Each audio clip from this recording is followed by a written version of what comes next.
हम लोग शुरू करें। आप लोग मुझे सुन पा रहे हैं? Yes. जी जी। तो अभी शुरू करते हैं प्रोग्राम हम लोग। तो आप आ नहीं रहे हैं सही से। हाँ आप सही है। ओके।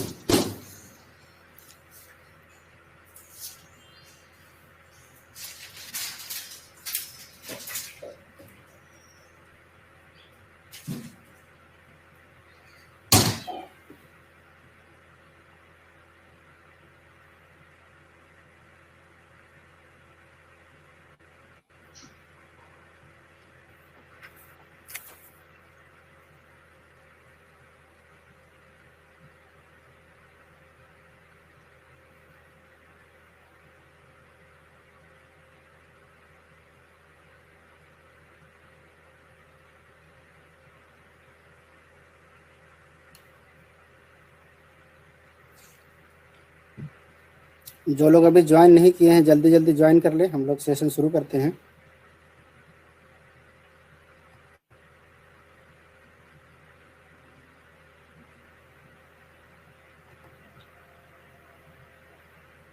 एक दो मिनट और हम लोग वेट करते हैं, इसके बाद शुरुआत करें।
विनीत सर, आपके चेहरे पे लाइट नहीं पड़ रही है।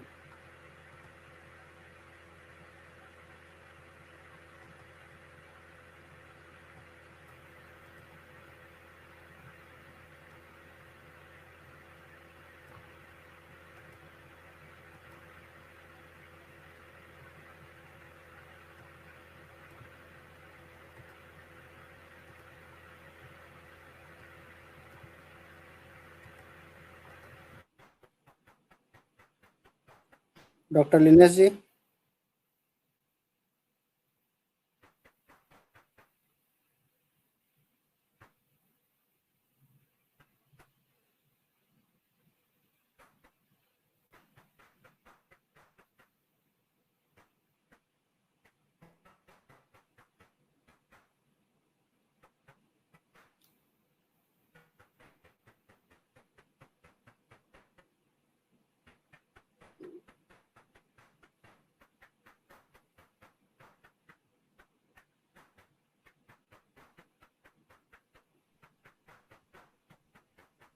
हाँ चलेगा, सही है। ठीक है ऐसा। हाँ ठीक है, ठीक है, इट्स ओके। थोड़ा और लाइट चाहिए था, बट इट्स ओके, चलेगा। नहीं नहीं ठीक है।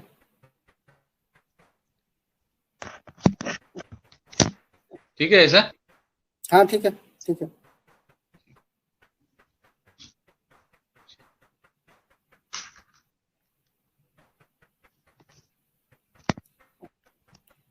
ठीक है, तो चले फिर। अभी हमारे सभी स्पीकर्स ज्वाइन कर चुके हैं, तो हम लोग प्रोग्राम की आज का जो सेशन है उसको शुरुआत करते हैं।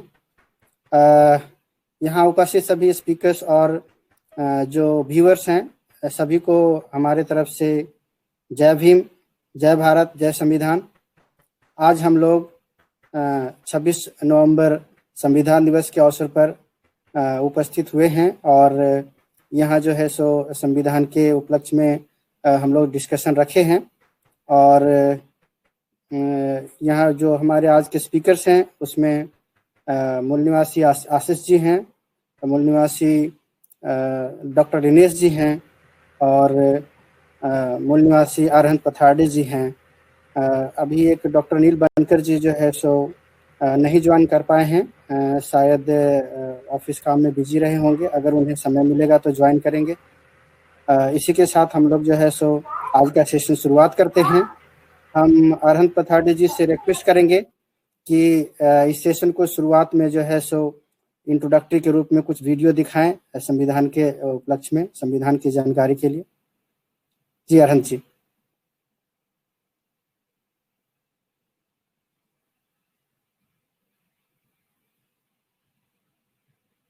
Do you know that the Constitution of India was written by over 300 representatives who met for a Sound period नहीं आ of रहा है। almost 3 years before our Constitution got formalized?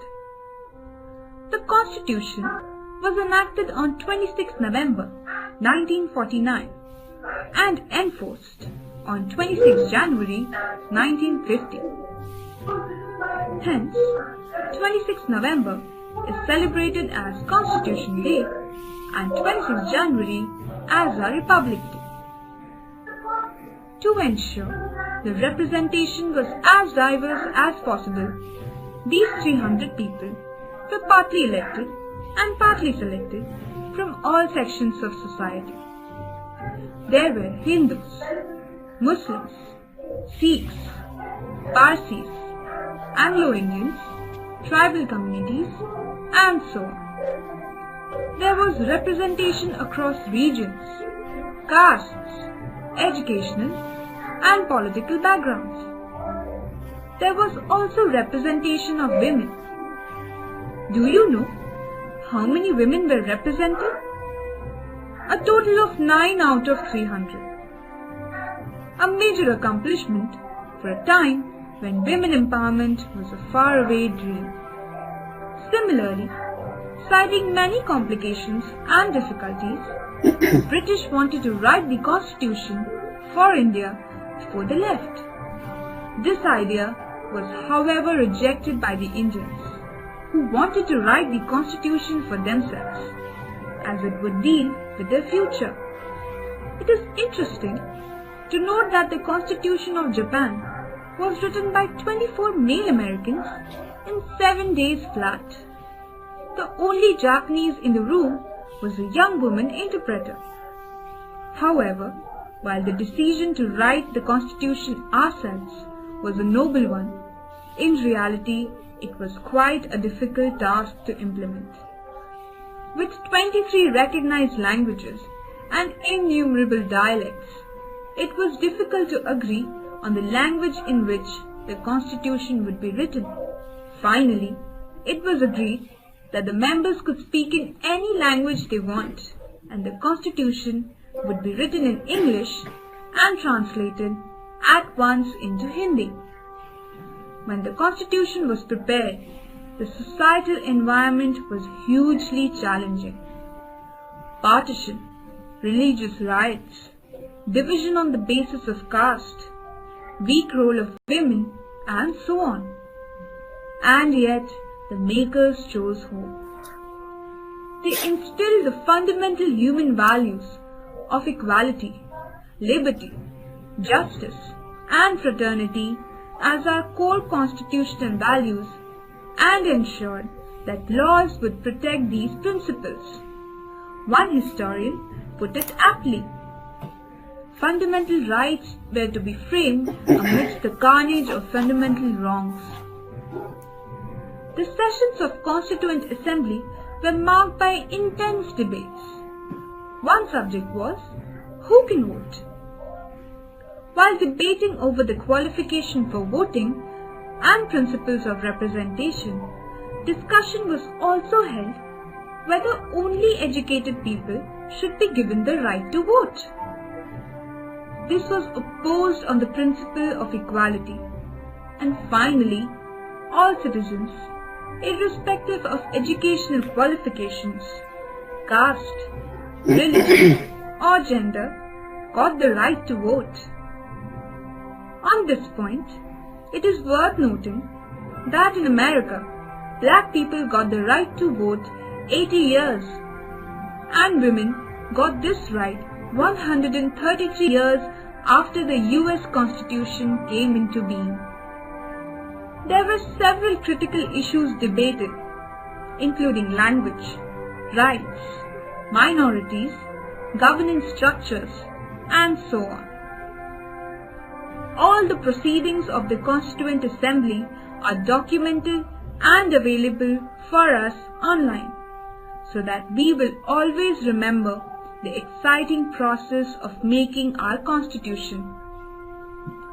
This will guide us to examine our present and play our role as citizens in the future.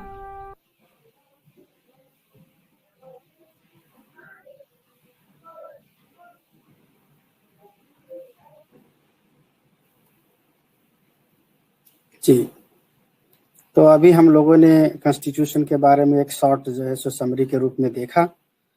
अब हम लोग इस programme को आगे बढ़ाते हुए, डिस्कशन को आगे चलते हुए हम लोग कुछ स्पीकर्स को पहले इनवाइट करेंगे। उसके पहले जो है सो एक दो बातें जो संविधान की जो है सो हम भी यहाँ पे अपनी कुछ रखते हैं कि बाबा साहेब के अनुसार जो है तो ये संविधान जो है मूल अधिकार कानून का उपहार है और इससे यह दुनिया का सबसे सर्वश्रेष्ठ लिखित मानवतावादी ग्रंथ है। और भारत का संविधान एक राष्ट्र ग्रंथ है जो सभी भारतीयों के लिए अनुकरणीय है। भारत का संविधान किसी वर्ग विशेष के हितों का संरक्षण न कर सभी भारतीयों के कल्याण की उदात्त भावना से लिखी गई है। हमारा संविधान स्वतंत्रता, समानता, बंधुता और न्याय के 4 स्तंभों पर अवस्थित है। इन सभी के साथ में हम लोग अभी प्रोग्राम को आगे बढ़ाते हुए आज के जो स्पीकर्स हैं उनमें से सबसे पहले हम डॉक्टर लिनेश जी को इनवाइट करना चाहते हैं और डॉक्टर लिनेश जी अपनी विचार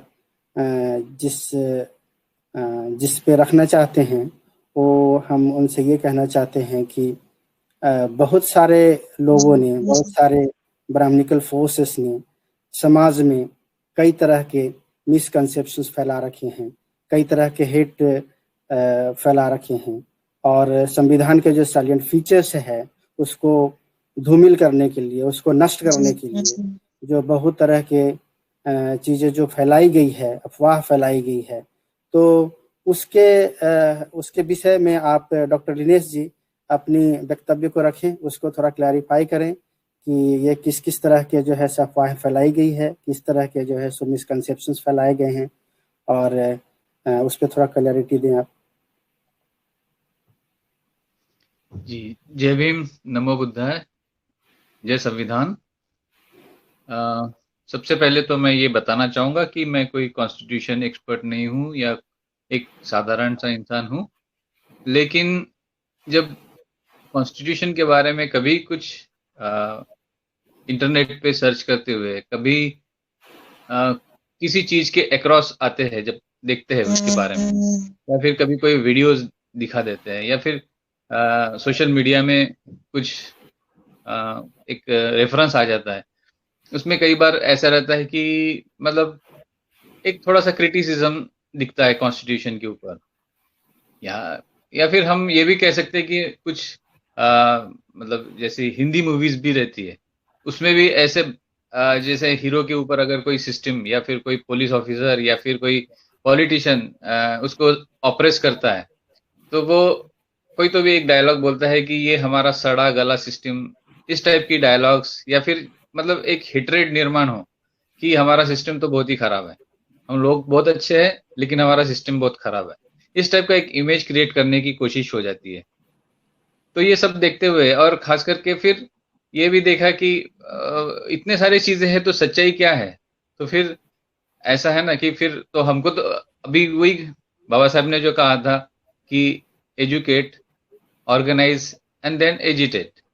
सो अभी एजुकेटेड कौन है इस फील्ड में? तो फिर अगर हमको कोई उस वक्त मिल नहीं पा रहा तो फिर हम ही कोशिश करते हैं कि क्या है ये सब जानने की। तो फिर हम जब कुछ सर्च करते हैं फिर उसमें जैसे कुछ एलिगेशंस रहते हैं या कुछ काउंटर नरेशन रहता है कि हमारा संविधान किस तरह से मतलब उसका बैड एक पिक्चर तैयार किया जाता है। तो वो इस टाइप से रहता है कि जैसे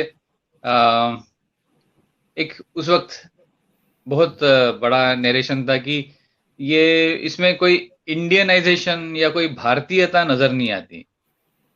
ये सबसे बड़ा एक उनका आर्गुमेंट था। अब ये भारतीयता क्या है या फिर इंडियन स्पिरिट क्या है, ये वो एक्सप्लेन नहीं करते। बस इतना बोलते हैं कि ये कुछ तो भी विदेशों से लाया हुआ एक कोई चीज है जिसे कुछ अंग्रेजी बोलने वाले लोगों ने लिखा है, इसमें भारतीयता कुछ दिखता नहीं। तो ये भारतीयता क्या है वो एक्सप्लेन नहीं करते। फिर कुछ आर्गुमेंट्स ऐसे रहते हैं कि इसमें नयापन कुछ नहीं है, ये जस्ट कॉपी पेस्ट है, copy paste of 1935 government of India act, उसका ही कॉपी पेस्ट है। या फिर ऐसा लिखा रहता है कि इतनी कठिन भाषा है, इसमें टफ लैंग्वेज है। फिर कोई बोलता है कि इसमें यूनिफॉर्म सिविल कोड के बारे में कुछ नहीं बोला, कोई बोलता है कि डायरेक्टिव प्रिंसिपल्स बस ऐसे लिखे हैं लेकिन कुछ उसके ऊपर अमल नहीं होता, इस टाइप की चीजें हैं। तो अब ये सब देखते हुए फिर लगा कि चलो इसके जितने भी उनके आर्गुमेंट्स है, जिनके भी मतलब जो काउंटर लोग रहते हैं जो शायद खुद कुछ नहीं कर पाए लेकिन जो अच्छा सिस्टम चल रहा है उसके बारे में बुरा बोलने का खैर उनको अधिकार है, वो भी अधिकार उनको संविधान ही देता है। बट उनकी एक मानसिकता ये रहती है कि वो सुनना नहीं चाहते या समझना नहीं चाहते। तो फिर भी ठीक है, हमारे लोगों को तो भी एटलीस्ट पता चले कि क्या चीज है। तो जैसा कि इसके सॉल्यूशंस हम ढूंढने की कोशिश किए तो उसमें ऐसा एक नजर आया कि ठीक है, भारतीयता वाला तो मुझे भी समझ में नहीं आया कि इसमें क्या बोलना चाहिए, भारतीयता क्या है। ये कोई धर्म ग्रंथ नहीं है, ये कोई इंटरेस्टिंग स्टोरी नहीं है जिसमें कोई भारतीय कैरेक्टर डाले जाए। ये हम लोग किस तरह से एक आधुनिक भारत में हम किस तरह से एक दूसरे को ट्रीट करें, हम हमारे क्या कर्तव्य है और हम हमारे क्या अधिकार है, इस टाइप से जो चीजें हैं। तो ये एक है। फिर जो एक आर्गुमेंट रहती है कि ये गवर्नमेंट ऑफ इंडिया जो 1935 में एक्ट आया था उसकी कॉपी है। अब इसके बारे में ये बोलेंगे कि ये गवर्नमेंट ऑफ इंडिया एक्ट भी धीरे धीरे इवॉल्व होते गया ना। पहले तो हमारा देश सबको मालूम है किस तरह से चलता था। फिर जब ईस्ट इंडिया कंपनी आई, उन्होंने उनका फॉर्मूला था कि जितना कम इनमें इंटरफेयर करे उतना अच्छा है, ताकि उनको रूल ही करना था ना, मतलब उनको रिसोर्सेस में इंटरेस्ट था, उनको कोई मैनेजमेंट में इंटरेस्ट नहीं। लेकिन धीरे धीरे जैसा वक्त बीतता गया और 1857 की जो ये हुई थी लड़ाई, तो उसके बाद उसको उसको हटा के, मतलब कंपनी रूल हटा के प्रॉपर गवर्नमेंट ऑफ इंडिया, मतलब जो वहां से ब्रिटेन से चलती थी, वो आया। और फिर धीरे धीरे उनको चलाने के लिए कुछ सिस्टम चाहिए था, तो धीरे से धीरे इस तरह से चीजें आती गई। अब उसमें जो सबसे एक्सेप्टेबल चीजें हैं वो सबसे पहले एस्टेब्लिश हुई, तो वो चीजें आते गई। और फिर जैसे है कि ये चीज ऐसा नहीं है कि जो हमारे प्रमुख सबसे बड़े जो घटनाकार थे बाबा साहेब आम्बेडकर, उनको ये एलिगेशन के बारे में पता नहीं था, ऐसा नहीं है। बट उनका वही कहना था कि जब सिस्टम ऑलरेडी एस्टेब्लिश हो चुका है, जो सबको जो रूल्स, जो चीजें जो एक्सेप्ट हो चुकी है, जो उनको मान्य है लोगों को, जिसके ऊपर अभी तक हम चल रहे हैं और जिससे किसी को कोई प्रॉब्लम नहीं है, तो वो तो चीजें जैसी की वैसे रहेंगी ना। जी एक सीधी सी बात रहती है, जैसे हम कोई पीएचडी थीसिस करता है, तो पीएचडी थीसिस में हर चीज नई हो ये कोई जरूरी नहीं रहता। उसमें से कोई चीज नहीं होती है जो हमारा प्रॉब्लम रहता है, एक कॉमन प्रॉब्लम, उसको सोल्यूशन, उसका उसका सोल्यूशन ढूंढने की कोशिश करते हैं ना। तो लेकिन उसका मतलब पहले के लोगों ने जो काम किया है वो सब बकवास है, ऐसा नहीं होता। वो चीज पहले के लोगों का किया हुआ काम, उसको आधारभूत रख के ही हम वो नए चीज की तरफ आगे बढ़ते हैं, हम उसको नया सोल्यूशन ढूंढते हैं। तो बहुत सारी चीजें एज ए इंडियन हमारी ऑलरेडी ब्रिटिशों ने सेट करके रखी थी। अब उसके बाद हमारी जो नई गवर्नमेंट बन रही है और जो नए जब हमारे पास से ब्रिटिश अभी चले जाएंगे और जब इंडियन लोग ही रूल करेंगे, तो उसके बाद जो आने वाले फ्यूचर के प्रॉब्लम्स थे, अब उसको देखना था। तो इसके बाद तो जो ऑलरेडी थे 1935 एक्ट में जो आए हुए थे, जो सबको एक्सेप्टेबल थे, वो रखे गए और उसके बाद नई चीजें ऐड हुई। तो इसमें इसका मतलब ये थोड़ी ना हुआ कि ये copy of government of India act 1935 जो ये था एक्ट, उसकी जैसी की वैसी कॉपी है। ऑफ कोर्स बहुत सारी चीजें जैसी की वैसी रहेंगी, है ना। तो ये एक मिसकंसेप्शन इस तरह से हम दूर कर सकते हैं। और वो ऐसा नहीं है कि उनको, ये खुद बाबा साहब के जो बहुत सारे जो वॉल्यूम्स है उसमें से कहीं तो भी एक आपको इसका रेफरेंस भी मिल जाएगा कि जैसे वॉल्यूम 10 जो है, जो महाराष्ट्र गवर्नमेंट ने जो निकाली है बाबा साहब के राइटिंग एंड स्पीचेस, उसमें ये चीज बाबा साहब खुद ही इसके बारे में बात करते हैं। तो ये जो पहला वाला जो इल्जाम है ना, ये इस तरह से टोटली बेबुनियाद है। जी फिर दूसरा जो इल्जाम है वो ये है कि टफ लैंग्वेज, बहुत ही कठिन भाषा है। तो अब उसमें ऐसा कहा जाता है कि it's a legal jargon beyond the range of the citizen, common citizen to understand. और उसको बोला गया है कि it should be a very simple language. ठीक है, अभी हम लोग लॉयर नहीं है, लेकिन फिर भी जब हम कॉन्स्टिट्यूशन पढ़ते हैं तो ऐसा कभी नहीं लगता है कि ये बहुत ही मतलब ऊपर से जा रहा है। बहुत सारी चीजें हमको समझ में आती है, अगर थोड़ा ध्यान दे तो और ज्यादा समझ में आती है। दूसरी बार पढ़े तो और थोड़ा और अच्छे से समझ में आती है, और तीसरी बार पढ़ेंगे तो और अच्छे से समझ में आती है। तो जब हमारे जैसे कॉमन लोगों को जब वो चीजें समझ में आ रही है, हो सकता है उसमें कुछ जो क्लॉजेस रहेंगे वो शायद डिफिकल्ट रहेंगे, वो तो ठीक है ना, हर सब्जेक्ट का एक रहता ही है, तो इसलिए तो एक्सपर्ट रहते हैं। तो ये जो इल्जाम, और अगर वकील लोग है ना, इंटरनेट में देखो तो वो कुछ लोग जो इल्जाम लगाने वाले वकील है उसमें, तो वो इस तरह से इल्जाम लगाते तो समझ में नहीं आता कि फिर उनको क्या चाहिए, कौन सी भाषा चाहिए। तो जी ये एक है। ठीक है, फिर तीसरा जो था उसमें लिखा है कि यूनिफॉर्म सिविल कोड के बारे में कुछ नहीं लिखा है उसमें, जस्ट मतलब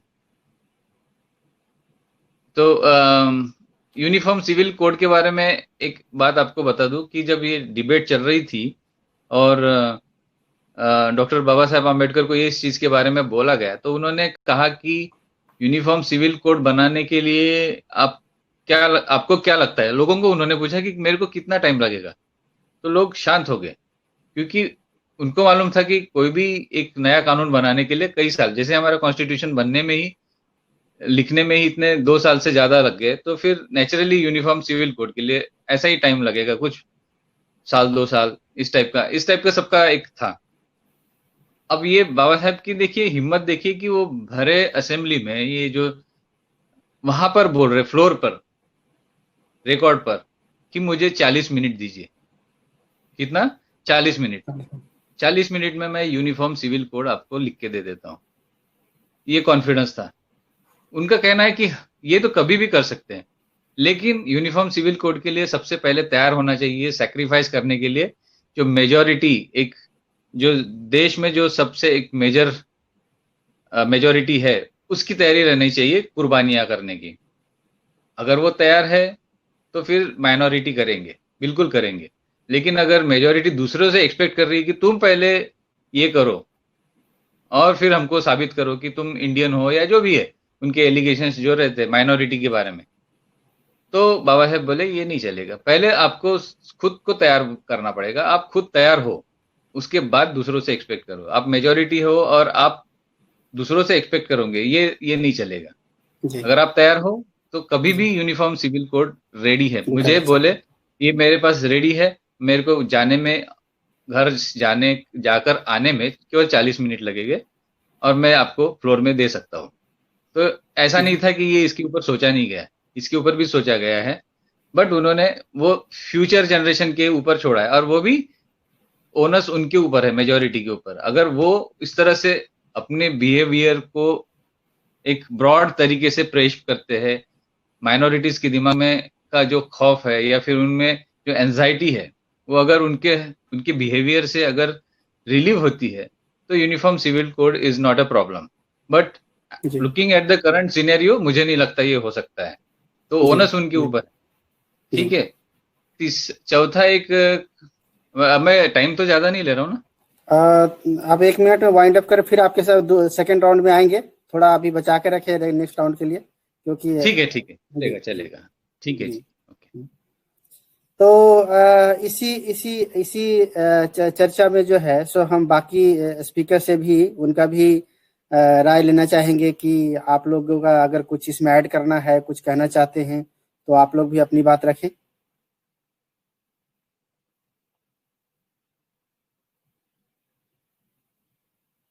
जी अरुण साहब। जी, मैं इसमें एक जो शुरुआती में उन्होंने बात कही थी कि स्पिरिट ऑफ द नेशन के बारे में बात कही थी कि भाई बहुत से क्लेम्स, मतलब बहुत से फेक ऐसी बात बताई जाती है कि इस कॉन्स्टिट्यूशन में स्पिरिट ऑफ द नेशन नहीं है, मतलब स्पिरिट ऑफ भारतीयता जिसे हम लोग कह रहे हैं, स्पिरिट ऑफ नेशन नहीं है। तो बाबा साहब ने अपने जो कॉन्स्टिट्यूशन असेंबली में एक आखिरी का भाषण जो दिया था, उसमें उन्होंने बहुत सारी चीजों को उन्होंने स्पेसिफाई किया था। उसको मैं अपने नेक्स्ट आने वाले राउंड में जरूर अपनी बात को कहूंगा, लेकिन अभी just as a spirit of the nation के बारे में बहुत सारे लोग कहते हैं, और वो कहने का मतलब खासकर से जो ब्राह्मणिकल फोर्सेस है वो इसको इस वजह से वो उठाता है क्योंकि वो एक तो उसे इसके अंदर में लिखा हुआ जो इंडिया एज अ नेशन जिस तरीके से रिप्रेजेंट किया गया था वो उसे मानना नहीं चाहते। तो बाबा साहब इसके बारे में क्या कहते हैं कि इंग्लिश में कुछ 4 लाइनें मैं बोलता हूं, जस्ट तुरंत खत्म कर दूंगा। I remember the days when politically minded Indians resented the expression the people of India. They preferred the expression the Indian nation. I am of opinion that in believing that we are a nation, we are cherishing a great delusion. How can people divided into several thousands of castes be a nation? The sooner we realize that we are not yet a nation in the social and psychological sense of world, the better for us. तो बाबा साहब क्या कहते हैं इसमें कि मैं बहुत देख रहा हूं कि लोग पॉलिटिकली माइंडेड लोग ये कहते हैं कि द पीपल ऑफ इंडिया, जो वर्ड कॉन्स्टिट्यूशन में इस्तेमाल किया जा रहा है, जो प्रीएम्बल में भी इस्तेमाल किया गया है, उसके बारे में लोग उदासीन हैं, जबकि लोग ये प्रीफर करना चाहते हैं कि हम उसमें लिखे इंडियन नेशन करके। तो बाबा साहब ये कह रहे हैं कि भारत, ये जो देश ऐसा है कि यहाँ पर इतने सारे कास्ट है, इतनी सारी विविधता है, वो एज अ देश कैसे हो सकते हैं? ये तो एक दूसरे के एनिमीज है। तो इंडिया एज अ नेशन है, वो वर्क इन प्रोग्रेस है, वो एक तरीके का हमारे सामने एक रखा हुआ उद्देश्य है कि हमें एक नेशन की तरह बिहेव करना है। तो ये वो मतलब इसमें मतलब उसमें आगे लिखते हुए कहते हैं कि caste are anti national, the first place because they bring separation in social life. तो जब तक ये सारी बातें होगी नहीं, तब तक हम लोग पीपल ऑफ इंडिया कहना ही सही रहेगा, इसलिए उन्होंने प्रीएम्बल और कॉन्स्टिट्यूशन में इसको प्रेफरेंस दिया। जी, बहुत सही जी। और कोई, या फिर आगे बढ़े?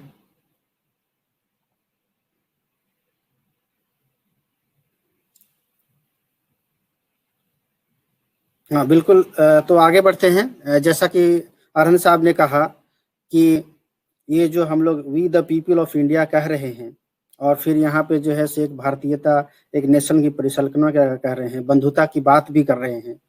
और आज ये प्रोग्रेसिव टर्म में कहा गया है और इसको जो है उस समय हम तैयार भी नहीं थे। तो आज के 70 साल बीत गए और 70 साल बीतने के बाद भी जो शासक लोग थे जिनकी जिम्मेदारी थी कि इसको एक राष्ट्र बनाना था, वी द पीपुल को एक यूनाइट करना था, बंधुता की भावना डेवलप करनी थी, तो वो तो आज तक उन्होंने किया नहीं। जो भी टीवी पे दिखा रहे हैं वो आपस में लड़ाने की बातें कर रही है। जो भी वो सुबह से शाम तक अखबार निकालते हैं, जो भी लोगों के बीच में लेकर आते हैं, वो सब के सब जो है सो कहीं भी बंधुता डेवलप करने की चीजें है नहीं। तो राष्ट्र बनाने का जो उसका भाव था, जो बंधुता की भाव करते हैं, बिना बंधुता के किसी भी राष्ट्र का एक राष्ट्र कहना अपने आप में ही जो है सो एक अधूरा है।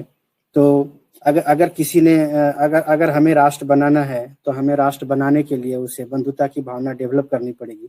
और बंधुता की भावना डेवलप करने के लिए शायद जितने भी इसको डेवलप करने के लिए मुझे लगता है कि कई तरीके हो सकते थे कि आप जो है सो जितने भी स्कूल्स है, कॉलेज है, यूनिवर्सिटी है, जितने भी आपके मीडिया है, जितने भी आपके समाज में जितने भी उपक्रम चलते हैं, उसमें हर जगह से आप जो है सो उसको बंधुता की भावना लेकर के आनी चाहिए थी, क्योंकि इनके पास सब चीजें हैं। सरकार ही वो होता है जो कि जैसा लोगों को बनाना चाहे वैसा बना सकता है।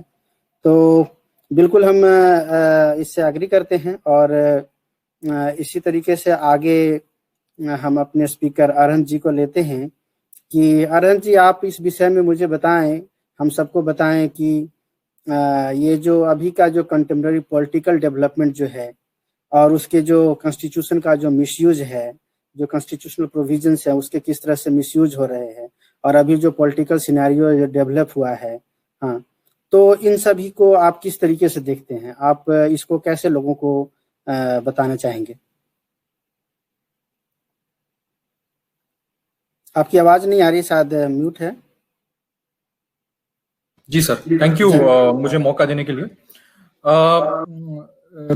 कि जैसे कि बैकग्राउंड के बारे में मैं पहले कहना चाहूंगा और फिर उसे कॉन्क्लूड करूंगा बाबा साहब के वो भाषण के बारे में जो बाबा साहब ने कॉन्स्टिट्यूशन असेंबली में 25 नवंबर 1949 को दिया था।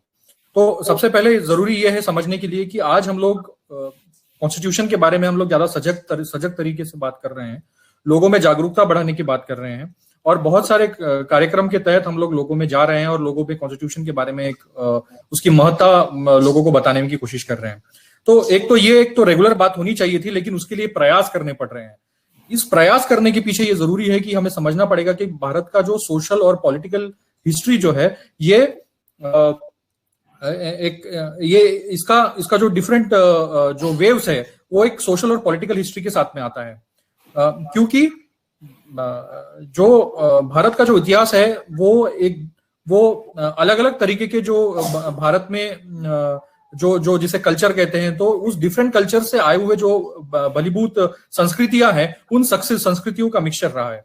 और इसमें से ऐसा रहा है कि कुछ एक संस्कृति, कुछ एक क्या कहते हैं कि समाज में रहने वाले जो लोग हैं वो अपनी वर्चस्वता को बढ़ाने का प्रयास करते रहे हैं। इस वजह से यहाँ की जो सोशल और पॉलिटिकल हिस्ट्री जो है इसको समझना और इसको बैकग्राउंड में लेते हुए आज के परिप्रेक्ष्य में इसको कहना कि भाई कॉन्स्टिट्यूशन की महत्ता क्या है, ये हमें जाना बहुत जरूरी है, ऐसा मुझे लगता है। तो सबसे पहले ये समझ लेते हैं कि भारत का जो इतिहास रहा है वो इतिहास विविध संस्कृतियों से भरा हुआ रहा है।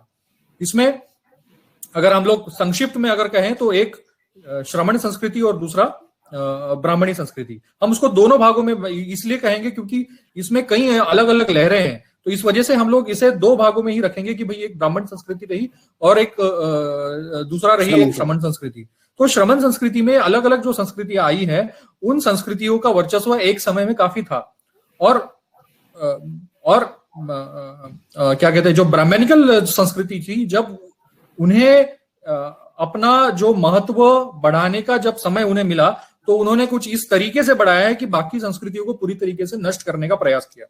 और आज के डेट में मैं वापस से जो भारतीयता की जो बात की जा रही है कि भाई भारतीयता इस शब्द पर ज्यादा जो स्ट्रेस दिया जाता है वो इसलिए दिया जाता है क्योंकि जो बाकी जो संस्कृतियां थी, जिसमें श्रमण संस्कृति की श्रमण संस्कृति में जो बाकी संस्कृतियां जो आती है उसके अंदर में उन संस्कृतियों का रेफरेंस लेना नहीं चाहते उस भारतीयता में। उसमें अगर रेफरेंस किसी का लेना चाहते हैं तो वो केवल और केवल ब्राह्मण संस्कृति का, जिसे आज के इसमें जिस तरीके से क्या कहते हैं कि लॉलीपॉप बनाया गया है, वो जो हिंदू संस्कृति के नाम पे, हिंदुत्व के नाम पे जो लॉलीपॉप बनाया गया है, वो कहा जाता है। तो हमें ये समझना पड़ेगा कि 1947 के पहले जब भारत आजाद हुआ तो उसके पहले बहुत सारे ऐसे जो सांस्कृतिक क्लैशेस रहे हैं, उसमें मुस्लिम इन्वेशंस भी रहा है, मुस्लिम संस्कृति भी रही है, जिसके बाद में हमने देखा कि भारत भी किस तरीके से पार्टीशन हुआ और किस तरीके से वो जो पॉलिटिकल हिस्ट्री रही वो एक अपने आप में क्या कहते हैं कि उसका एक कारण रहा है कि भारत के अंदर में, भारत जब बना तो इसे हिंदुस्तान कहने का कहा गया और इसको स्पिरिट ऑफ नेशन जो है उसको हिंदुस्तान के नाम देने का प्रयास किया गया। बहुत सारे ऐसे ऑर्गेनाइजेशन जो इसको देने का प्रयास किया, जो ऐसा हुआ नहीं। तो इस वजह से भारत में जो आज का जो पॉलिटिकल स्टैंड है वो ये है कि जो हिंदू संस्कृति है, जो ब्राह्मणी संस्कृति है, उसको किस तरीके से भारत के परिप्रेक्ष्य में उसको हावी रखना है। तो हमारा कॉन्स्टिट्यूशन जो है वो उसके विरुद्ध काम करता है। हमारा कॉन्स्टिट्यूशन इसे सेक्युलर, डेमोक्रेटिक, सोशलिस्ट इस बेसिस पे रखा गया है। तो इस वजह से ये जो क्लैशेस है वो रहे हैं। लेकिन अभी हम देखेंगे कि पिछले 20-25 सालों में जो क्या कहते हैं कि जो ब्राह्मणी संस्कृति के जो संगठन रहे हैं वो बहुत ज्यादा तरीके से अग्रेसिव रहे हैं। और यही नहीं, आज जो सरकार उनकी बनती है वो भी उसी आइडियोलॉजी को लेकर काम करती है। तो इसके लिए जरूरी है, इसके लिए ये हो गया है कि कॉन्स्टिट्यूशन खतरे में है। कॉन्स्टिट्यूशन की जो बेसिक फंडामेंटल राइट्स है, वो लोगों की राइट्स जो वहां पे एनश्राइन किए गए हैं, वो मुश्किल में है। तो बाबा साहब क्या कहते हैं? बाबा साहब ने 1950 में जब कॉन्स्टिट्यूशन असेंबली में 26 नवंबर में जब पारित किया गया था कि भाई हमारा कॉन्स्टिट्यूशन अभी रेडी है और हम उसको इंप्लीमेंट करेंगे, तो बाबा साहब ने 25 नवंबर मतलब जस्ट एक दिन पहले कॉन्स्टिट्यूशन असेंबली में एक भाषण दिया था और उसमें उन्होंने कहा था कि मैं 3 वार्निंग्स देता हूं कि अगर इंडिया अभी जो है वो इंडिपेंडेंट होने जा रहा है, यदि अगर ये 3 वार्निंग्स, अगर इन 3 वार्निंग्स के ऊपर में अगर काम नहीं किया गया तो हम देखेंगे कि इस कॉन्स्टिट्यूशन का कोई महत्व नहीं रह जाएगा और हम लोग एक तरीके से उन्होंने एक ये दिया था कि टेम्पल में जो है वो ईविल बैठ जाएगा, मतलब एक कहने के राज से। तो उन्होंने कौन से 3 वार्निंग दिए थे, उन वार्निंग को एक कहूंगा, मैं अपनी बात को कंक्लूड करूंगा। तो उन्होंने ये पहले कहा कि first thing in my judgment we must do is to hold fast to constitutional methods of achieving our social and economic objectives. और सब कहते हैं कि हमने किसी भी तरीके का सोशल और इकोनॉमिक ऑब्जेक्टिव्स पाने के लिए, मतलब हमारे सामाजिक और आर्थिक चीजों को पाने के लिए, इंडिविजुअल तरीके से भी हो सकता है या फिर नेशन के को सामने रखकर भी बोला जा सकता है। इसको अगर पाना है, इस ऑब्जेक्टिव को अगर हमें अचीव करना है तो हमें नॉन कॉन्स्टिट्यूशनल मेथड्स को छोड़ देना चाहिए। और वो कौन कौन से नॉन कॉन्स्टिट्यूशनल मेथड्स है? First, disobedience. मतलब हमने देखा कि 1947 के पहले हम लोगों ने डिसओबीडियंस मूवमेंट चलाया था, अंग्रेजों को समर्थन न देने के, उनके काम न करना, इस तरीके से पूरी तरीके से डिसओबीडियंस करे, तो उसको छोड़ दे। दूसरा, जिस तरीके से क्या कहते हैं कि धरना प्रदर्शन, मतलब उसे मैं अभी कह नहीं पा रहा हूं, लेकिन सत्याग्रह जैसी चीजों को छोड़ दे, वो अनकॉन्स्टिट्यूशनल है। तो जो भी कॉन्स्टिट्यूशनल है, मतलब कॉन्स्टिट्यूशनल फ्रेमवर्क में, जिसे पार्लियामेंट्री डेमोक्रेसी में उन्होंने अपनी बातों को रखा कि अपनी बात रखने के लिए हर एक व्यक्ति को वोट दिया गया, हर एक व्यक्ति को एक महत्व दिया गया कि वो अपनी बातों को रख सकता है और उसकी बात जो है पार्लियामेंट में भी गूंजनी चाहिए। कुछ इस तरीके का जो महत्व उन्होंने एक वोट को दिया, उसके बदौलत ही इस कॉन्स्टिट्यूशन को बचाया जा सकता है या फिर इस नेशन को में जो सोशल और इकोनॉमिक ऑब्जेक्टिव्स है उसको पाया जाना चाहिए। तो बाबा साहब ने ये पहली वार्निंग दी थी। तो इसी साथ ये इसका जो बैकग्राउंड है इसको समझना जरूरी है, क्योंकि उस समय 1950 के आसपास कम्युनिज्म जो है वो अपनी चरम पर था। उसने यूएसएसआर को पकड़ लिया था, फिर धीरे धीरे चाइना में चला गया था और ऑलमोस्ट आधा यूरोप जो था वो कम्युनिज्म की तरफ के दौर में था। तो वो कम्युनिज्म का दौर था, तो वो नहीं चाहते थे कि किसी भी तरीके से जो गवर्नेंस है उसका जो सबसे बड़ा टूल्स जो होता है कम्युनिज्म का, वो है क्या बोलते हैं कि revolution of bloody revolution through the blood, मतलब किसी भी तरीके का अगर हमको टोटल जो प्रोलेटारिएट जिसे कहते हैं, जिसे जो आम व्यक्ति जो है उसका शासन होना चाहिए, और जो कैपिटलिस्ट है वो कंप्लीटली उसको नेस्तनाबूद करना चाहिए। तो अगर ये करना है तो कंप्लीटली ब्लडी रिवॉल्यूशन करना है, खून खराबा किया जाए। तो बाबा साहब इसके खिलाफ थे, इस वजह से भी उन्होंने इस बात को ये दिया कि नहीं, कॉन्स्टिट्यूशनल मेथड्स के थ्रू ही आप अपनी बातों को रखिए और उसके थ्रू ही अपने ऑब्जेक्टिव्स को पाए। ये रहा उनकी पहली वार्निंग। दूसरी वार्निंग उनकी क्या रही कि वो कहते हैं कि किसी भी तरीके से भक्ति ना की जाए, किसी व्यक्ति की ना की जाए और किसी भी चीज की भक्ति ना की जाए। तो वो इसमें ये कहते हैं कि एक इन पॉलिटिक्स भक्ति और hero worship is a sure road to degradation and eventual dictatorship. तो किसी भी तरीके का डिक्टेटरशिप इस देश को ले डूबेगा। हम लोग ये देख रहे हैं पिछले 5 से 10 सालों से या फिर 15-20 सालों से कि किस तरीके का मतलब एक तरीके का डिस्कोर्स ऐसा चलाया जा रहा है कि ये देश में पार्लियामेंट्री डेमोक्रेसी काम नहीं कर सकती है। तो पार्लियामेंट्री अगर डेमोक्रेसी काम नहीं कर सकती तो क्या करेगी, तो डिक्टेटरशिप चलेगी। इस वजह से हम लोग जानते हैं कि किस तरीके से हिटलर का समर्थन किया जाता है, किस तरीके के उसके डिक्टेटरशिप को भारत के अंदर में जो ब्राह्मणिकल फोर्सेस है वो किस तरीके से हिटलर का उद्देश्य दिखा के, हिटलर का एग्जांपल दिखा के कहते हैं कि किस तरीके से उसने जर्मनी को ऊंचा बढ़ाया, क्यों उसमें बहुत सारे अच्छे काम किए, उसका पॉजिटिवनेस दिखाने की बात करते हैं। और किस तरीके से डिक्टेटरशिप होने से हमारे यहाँ पे जो करप्शन है, हमारे यहाँ पे जो अलग जो इश्यूज है, उसको किस तरीके से हम लोग रिजॉल्व कर सकते हैं। और हम लोग मतलब इंडिया में सबसे ज्यादा माई कैम्प का बुक बिकने वाला इंडिया है आज के डेट में, बेस्ट सेलर।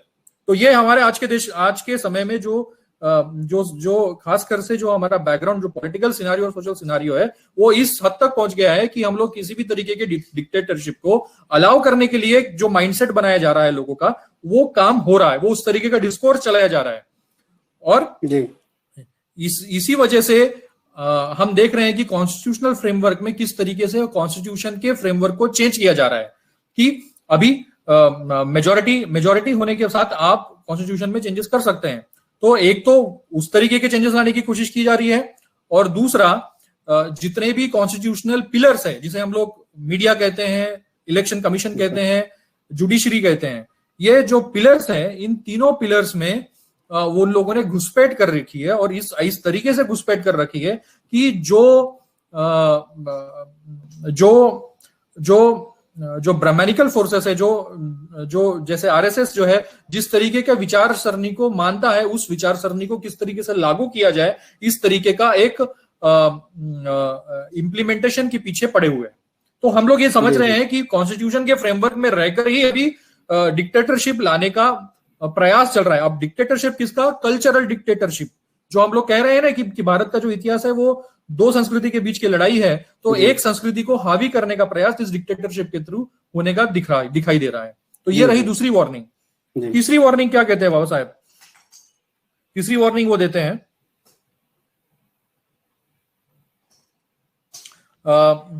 तीसरी वार्निंग वो कहते हैं कि we must do is not to be content with mere political democracy. Political democracy cannot last unless there lies at the base of it the social democracy. बाबा साहब introduce करते हैं कि political democracy जो हम लोग बात करते हैं कि लोगों को चुना जाने वाला जो सिस्टम हम लोग तैयार कर रहे हैं, 1 वोट 1 मैन, वो तो पॉलिटिकल डेमोक्रेसी तब तक सही तरीके से कामयाब नहीं हो पाएंगी जब तक हम लोग सोशल डेमोक्रेसी नहीं ला पाएंगे। अब सोशल डेमोक्रेसी को एक्सप्लेन करते हुए वो क्या कहते हैं कि लिबर्टी, इक्वालिटी और फ्रेटर्निटी, इन 3 चीजों पर काम करने वाला समाज जब तक तैयार नहीं होगा तब तक पॉलिटिकल डेमोक्रेसी पूरी तरीके से सक्सेसफुल नहीं हो पाएगी। जी। वो कहते हैं कि लिबर्टी को साथ में रखकर आप इक्वालिटी और फ्रेटर्निटी को डिवोर्स नहीं कर सकते हैं, आप उसको अलग तरीके से नहीं बिठा सकते हैं, वो इंडिपेंडेंट नहीं है, उसको आइसोलेशन में रखकर काम नहीं हो सकता है। जहां पे लिबर्टी आई वहां पे इक्वालिटी भी होनी चाहिए, जहां पे इक्वालिटी आई वहां पे फ्रेटर्निटी भी होनी चाहिए। ये तीनों चीजें एक साथ चलकर समाज में जब तक रुजू नहीं होती है तब तक समाज जो है सोशल डेमोक्रेटिक सिस्टम तैयार नहीं कर पाएगा। जब सोशल डेमोक्रेटिक सिस्टम तैयार नहीं कर पाएगा तो हमारा जो पॉलिटिकल डेमोक्रेटिक सिस्टम जो है वो फेलियर रहेगा, जो हम लोग आज देख रहे हैं। जी जी, आज के इसमें हम लोग देख रहे हैं कि किस तरीके से हम लोग देख रहे हैं कि कोई एक पार्टी जो है वो कंप्लीटली डोमिनेट कर रही है जुडिशरी, मीडिया और इलेक्शन कमीशन, इन तीनों चीजों पर डोमिनेट कर रही है। पार्लियामेंट को तो डोमिनेट कर ही रही है, बट बाकी के 3 जो पिलर है, मतलब 4 पिलर में से उन तीनों को भी डोमिनेट कर रही है। तो जब इस तरीके का व्यवहार जब हो जाएगा तो आप समझ सकते हैं कि जो सोशल डेमोक्रेसी का जो इंटेंशन है कि समाज में लिबर्टी, इक्वालिटी और फ्रेटर्निटी ये रुजू होनी चाहिए, ये कंप्लीटली नहीं होगी और इस वजह से कॉन्स्टिट्यूशन जो है वो खतरे में आ जाएगा। अब इन तीनों को कहते हुए सॉल्यूशन के बारे में मैं सेकंड राउंड में जरूर कहूंगा। Thank you. जी जी जी, बहुत अच्छा जी। तो आपने जिस तरीके से बाबा साहेब के जो संदेश थे और बाबा साहेब की जो वार्निंग थी जिसको एक्सप्लेन किया, लगता है कि जो भी लोग सुन रहे हैं हमारे, उनको बहुत ही अच्छी तरह से क्लैरिटी आई होगी कि बाबा साहेब का जो कभी आप देखेंगे तो एक बुक भी है बाबा साहेब की भविष्यवाणियाँ। ये कह लीजिए कि बाबा साहब ने जो वार्निंग से हमें सतर्क किया था, हाँ, वो यही बातें थी और वो हमें जो है सो आज सत्य होते हुए नजर आ रहा है, जो कि अभी हमारे सामने दिख रहा है पॉलिटिकल सिनेरियो में। तो हम सभी को जो है सो ये संविधान दिवस जिस तरीके से मना रहे हैं, सारे देश में मनाया जा रहा है, तो अगर हम इस संविधान के बारे में जागृति लाते हैं, लोगों को जो है सो इन सभी चीज़ों को अवेयर कराते हैं, उन्हें बताते हैं, तो ज़रूर ही लोग जल्दी ही समझ पाएंगे और उसके लिए उनके लिए क्या सही है क्या गलत है। क्योंकि भारत कभी जो है सो ऐसा नहीं था कि हमेशा से गुलाम था। भारत पहले जो है सो आज़ाद हुआ करता था, और जब भारत आज़ाद था उसके बाद जो बीच में जो गुलामी आई है, उस गुलामी के पीछे का जो कारण है, जो गुलाम होने के जो कारण है, उसमें जो सिर्फ और सिर्फ जो है सो ब्राह्मणिकल फोर्सेस के जो है सो अपने षड्यंत्र और अपने जो ये रचे हुए तमाशा है, इसके चलते ही जो हुआ है। तो फिर से जो है सो वो जिस तरीके से पहले ब्राह्मणिकल फोर्सेस काम करते थे, वो इस तरह से फिर से शर्मन संस्कृति जो फिर से बाबा साहब ने स्थापित करके हमें दी थी और उसको जो है सो नष्ट कर रहे हैं। तो हमें इतिहास से कुछ सबक लेते हुए, इतिहास को जानते हुए, और जो हमें बाबा साहब ने दे गए हैं उतना ही काफ़ी अगर हम लोग पढ़ ले और लोगों तक पहुंचा दे, तो हम शायद संविधान को बचाने के लिए, संविधान को सुरक्षित करने के लिए ज़रूर कदम उठा पाएंगे और उसमें सफल भी होंगे। इसी के साथ जो है सो हम लोग सेकेंड राउंड आएंगे तो फिर सभी लोगों से और भी जानकारियाँ डिटेल में लेंगे। अभी हम लोग जो है सो इसके आगे चलते हुए स्पीकर हमारे जो है माननीय आशीष जी से हम लोग थोड़ा संविधान की जो बातें हैं उसको थोड़ी सी अलग फ्रेमवर्क में लेके चलते हैं। अभी जो डिटेल बातें हुई इंटेलेक्चुअल्स लेवल्स में, कॉन्स्टिट्यूशन को अगर हमें किसी कॉमन, हमारे जो कॉमन मैंस है, कॉमन लोगों को, आम लोगों को समझाने के लिए, तो आशीष जी से हम लोग जानना चाहेंगे कि ये संविधान को जो है, जिसकी लोग कहते हैं कि ये लॉयर्स डॉक्यूमेंट है, ये बहुत टफ है और ये हमारे भारत का नहीं है, तो इन सभी को आप जो है एकदम सरल भाषा में और कॉमन मैन के लैंग्वेज में कैसे आप गाँवों में, अपने गाँव तक लेके जाएंगे? संविधान को अगर गाँवों तक पहुंचाना है तो किस तरीके से आप लोगों को बताना चाहेंगे? जी, संजय जी, और बहुत बहुत धन्यवाद कि अम्बेडकर इंटरनेशनल मिशन की ओर से आज का ये जो संविधान दिन मनाने का जो कार्यक्रम आयोजित किया गया, वह निश्चित ही सराहनीय है, क्योंकि ये आज की ज़रूरत है कि जितने ज़्यादा हम इस संविधान के प्रति जागरूक रहेंगे या इस संविधान को लोगों के प्रति अवेयर करेंगे, उतना ही हमारी जो ओवरऑल सोशल मूवमेंट है या ओवरऑल सामाजिक चेतना है वह बढ़ सकती है। तो निश्चित तौर पर जैसा कि अभी सारी बातें हुई, इन सारी बातों में मतलब जो संविधान के तहत एक तरह से देखते हैं कि भारत जो है वो कंटिन्यूसली निरंतर तौर पे क्रांति और प्रतिक्रांति के दौर से गुजरा हुआ है, और पिछले 5000 सालों से हम लोग देख रहे हैं कि निरंतर तौर पर यहाँ क्रांतियाँ हुई है और निरंतर तौर पर यहाँ प्रतिक्रांतियाँ भी हुई है, और जो हमारा ओवरऑल सोशल मूवमेंट रहा है उसमें दोनों तरह के प्रतिक्रियाएं या दोनों तरह का जो अवेयरनेस है या जागरूकता है वो आई है। तो ये जैसे मतलब शुरुआती दौर में लिनेश जी ने कहा और अरुण जी ने भी दोहराया कि ये जो संविधान लागू होने के पहले की स्थिति, जैसे कि मतलब 1949 के पहले की स्थिति या भारत देश आजाद होने के पहले की स्थिति और 47 के बाद की स्थिति, इस स्थिति को अगर हम लोग देखते हैं और उस विचारधारा को समझने की कोशिश करते हैं, तो आज के जो हमारे प्रॉब्लम्स है या आज की जो हमारी समस्याएं है उसको समझने में आसान हो सकता है। तो सबसे पहले मैं उसके ऊपर बात करना चाहूंगा कि ये जो संविधान लिखने की प्रोसेस हुई या संविधान लिखने की प्रक्रिया हुई, ये संविधान लिखने की प्रक्रिया एक तौर से मतलब ऐसा मानना था, जैसे अरुण जी ने कहा कि भारत का यह जो देश है यह विभिन्न संस्कृतियों से मिला हुआ देश है। यहाँ विभिन्न धर्म के लोग अपना जीवन व्यतीत कर रहे रहते हैं। यहाँ different caste, different religion, different races और सभी तरह का मतलब अलग अलग तरह के लोग अलग अलग संस्कृति को लेके यहाँ जीवन व्यापित कर रहे हैं। तो ये विविधता वाले देश को एक संघ बनाने का या एक नेशन बनाने का जो कंसेप्ट है वो किस तरह से किया जाए, इसके लिए ये संविधान लिखने की या संविधान निर्माण करने की प्रक्रिया या कानून बनाने की प्रक्रिया का आरंभ होता है। और उस आरंभ होने के दायरे में बेसिकली आज जो लिनेश जी ने कहा कि आमतौर पर जो हम लोग मीडिया है या आमतौर पर जहाँ पर भी हम लोग देखते हैं एक कॉमन जो संविधान को लेकर चर्चाएं होती है वो इसी तरह की होती है कि मतलब ये हमेशा डोमिनेट करने का प्रोसेस होता है कि ये संविधान बेसिकली सिर्फ कुछ गिने चुने लोगों के लिए है, ये संविधान पूरे भारतवर्ष के लोगों के लिए नहीं है।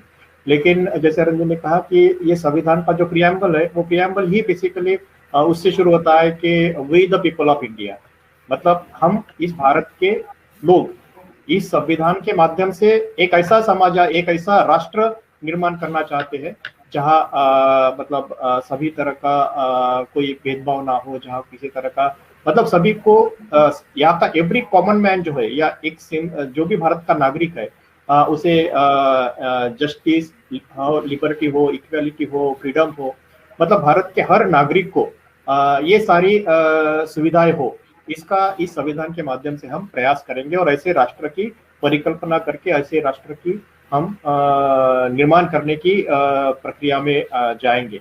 तो बेसिकली ये जो संविधान है, ये संविधान जैसा कि मतलब लिनेश जी ने कहा कि ये आमतौर पर ये बताया जाता है कि ये सिर्फ मतलब बाबा साहब आम्बेडकर का नाम लेकर ही ज्यादातर इसको जोड़ा जाता है और ये सिर्फ SC/ST या OBC के लोगों, OBC तो बाद में है, लेकिन ज्यादातर अब ये बताया जाता है कि सिर्फ रिजर्वेशन ओरिएंटेड इसको लिमिट किया जाता है कि ये संविधान जो है वो SC/ST के लिए रिजर्वेशन तक की बात करता है और उनको कुछ प्रावधान देने के लिए ये बनाया गया है। तो ये मतलब सभी नागरिकों के लिए नहीं है, सभी भारत के लोगों के लिए नहीं है, इसलिए ये संविधान हमारा नहीं है।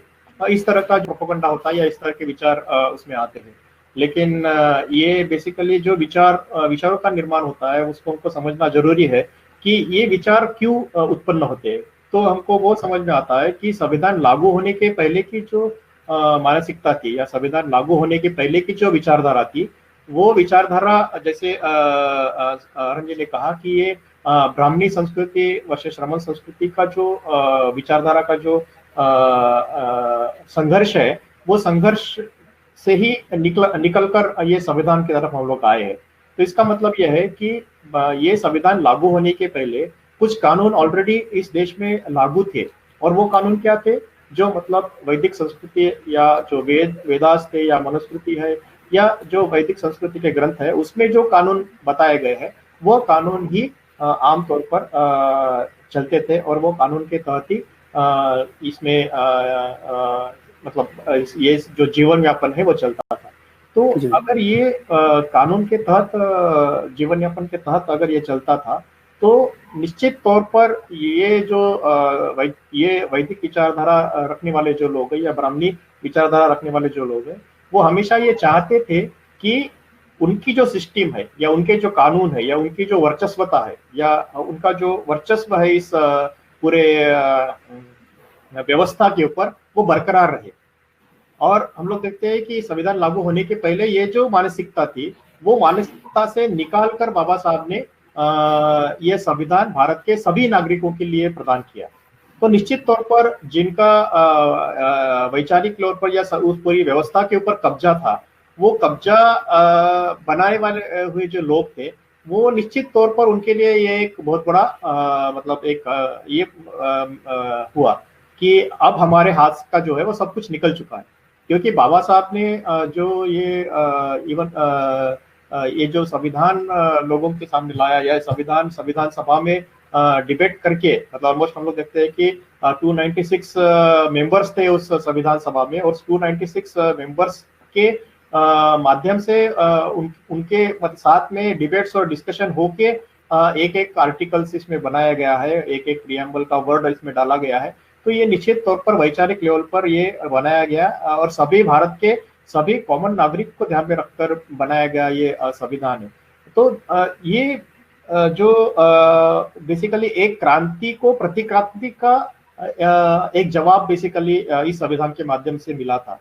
तो निश्चित तौर पर उनसे उनके जो हक और अधिकार या उनका जो अधिपत्य इस व्यवस्था के ऊपर था, वो अधिपत्य निकल जाने का जो उनका डर था, वह डर की वजह से उसको दूसरे एक संवैधानिक किताब के माध्यम से या संवैधानिक रूल्स के माध्यम से उसको जब रिप्लेस किया गया, तो जो इस व्यवस्था पे कब्जा करने वाले लोग हैं, वो व्यवस्था पे कब्जा करने वाले लोग ये नहीं चाहते थे, इसीलिए वो संविधान का निरंतर तौर पे पहले से ही विरोध करते आ रहे हैं और आज भी वो निरंतर तौर पर वो विरोध कर रहे हैं। और उसी तरह का बेसिकली जो संविधान लागू होने की पहले की जो व्यवस्था थी, वो व्यवस्था फिर से कैसे बरकरार हो, वह व्यवस्था फिर से कैसे आए, इसके बारे में